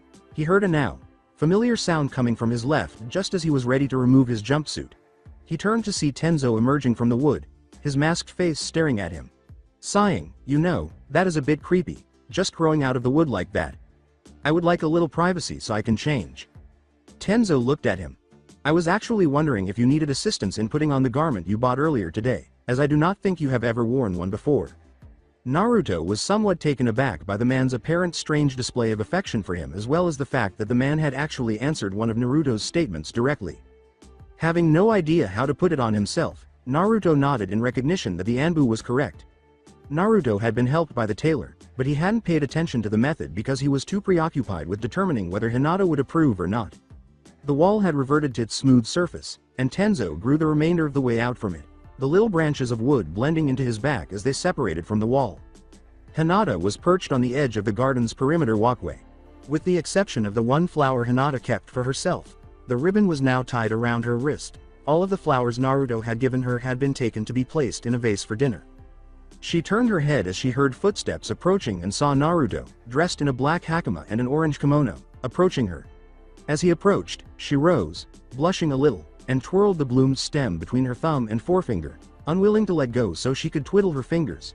She placed her hand on Naruto's bicep as he extended his arm, and they started to stroll through the garden.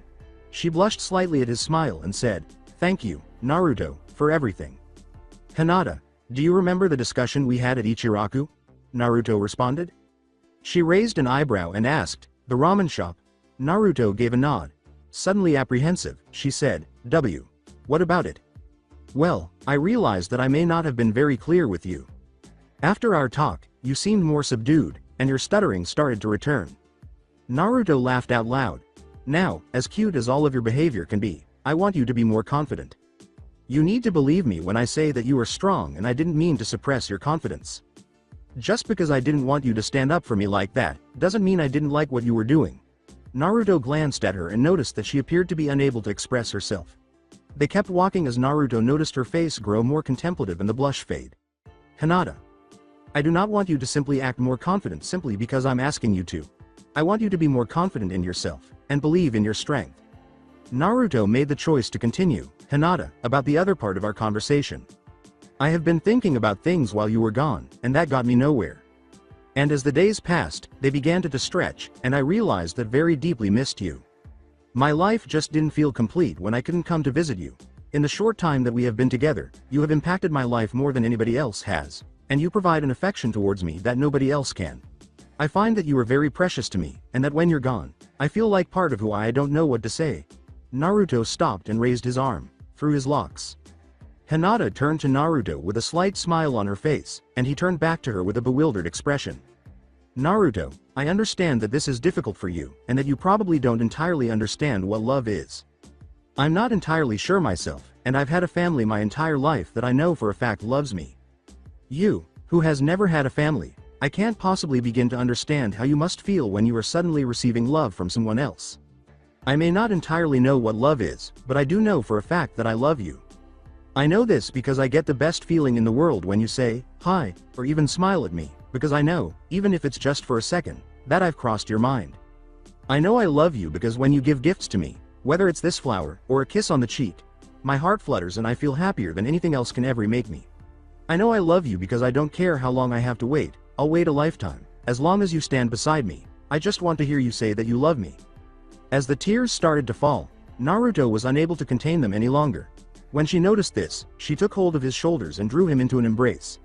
Hinata heard him repeatedly say, thank you, through the little sobs. Reluctantly releasing the embrace as he had calmed down, he grabbed her shoulders and said, thank you, while gazing into her eyes. They both heard the door they had stopped in front of say, ahem. The caged bird seal was visible on the face of a young Hyuga who was standing there, glaring at them. Hiyashi. Sama has ordered me to inform the two of you that dinner is ready. Hinata made a bow to him. Thank you, Neji ni-san. Would you please go inform him that we will be there shortly? With a frown that never left his face, he bowed and said, as you command, Hinata. Sama. He then got up from his rigid bow and turned back the way he had come, leaving them alone once more. Ni-san? Naruto asked, raising an eyebrow. I thought you didn't have any brothers, just Hanabi. Hinata grasped his hand as she headed toward the dining room.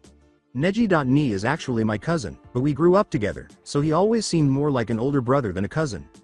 Even after his father died and began to distance himself from everyone, I still call him that, as he is still my family, and I hope to make him realize that someday. Naruto nodded as he attempted to comprehend the politics that come with being raised in such a powerful clan. He then thought, Hinata, is this the same cousin that you spoke of in the hospital, the one whose teammate you said I sounded like? Yes. Why? Hinata asked, nodding. Naruto began to giggle, causing Hinata to gr. It's just that I think I met that teammate of his the other day. His name is Rock Lee, and we've started training together, and he constantly talks about this teammate he has that is exceptionally talented in taijutsu. They were almost to the dining room when Hinata remembered something. Naruto, whatever happened with that little fox, Byako? Hinata giggled a little and said, that's him all right. He never fails in cheering me up with his enthusiasm. Oh, he's all right. He showed up later and seems to keep on watching me, more than usual actually. I'll constantly see him when I'm training, though he does seem to be keeping more of a distance than usual. While opening the hall doors, Naruto waved the question away. We can talk more about him later, because right now, we have a dinner to attend. Naruto started to laugh as they sat down, and he started to feel truly joyful as they ate. That's it for today. I hope you guys enjoyed this great story. See you in the next one.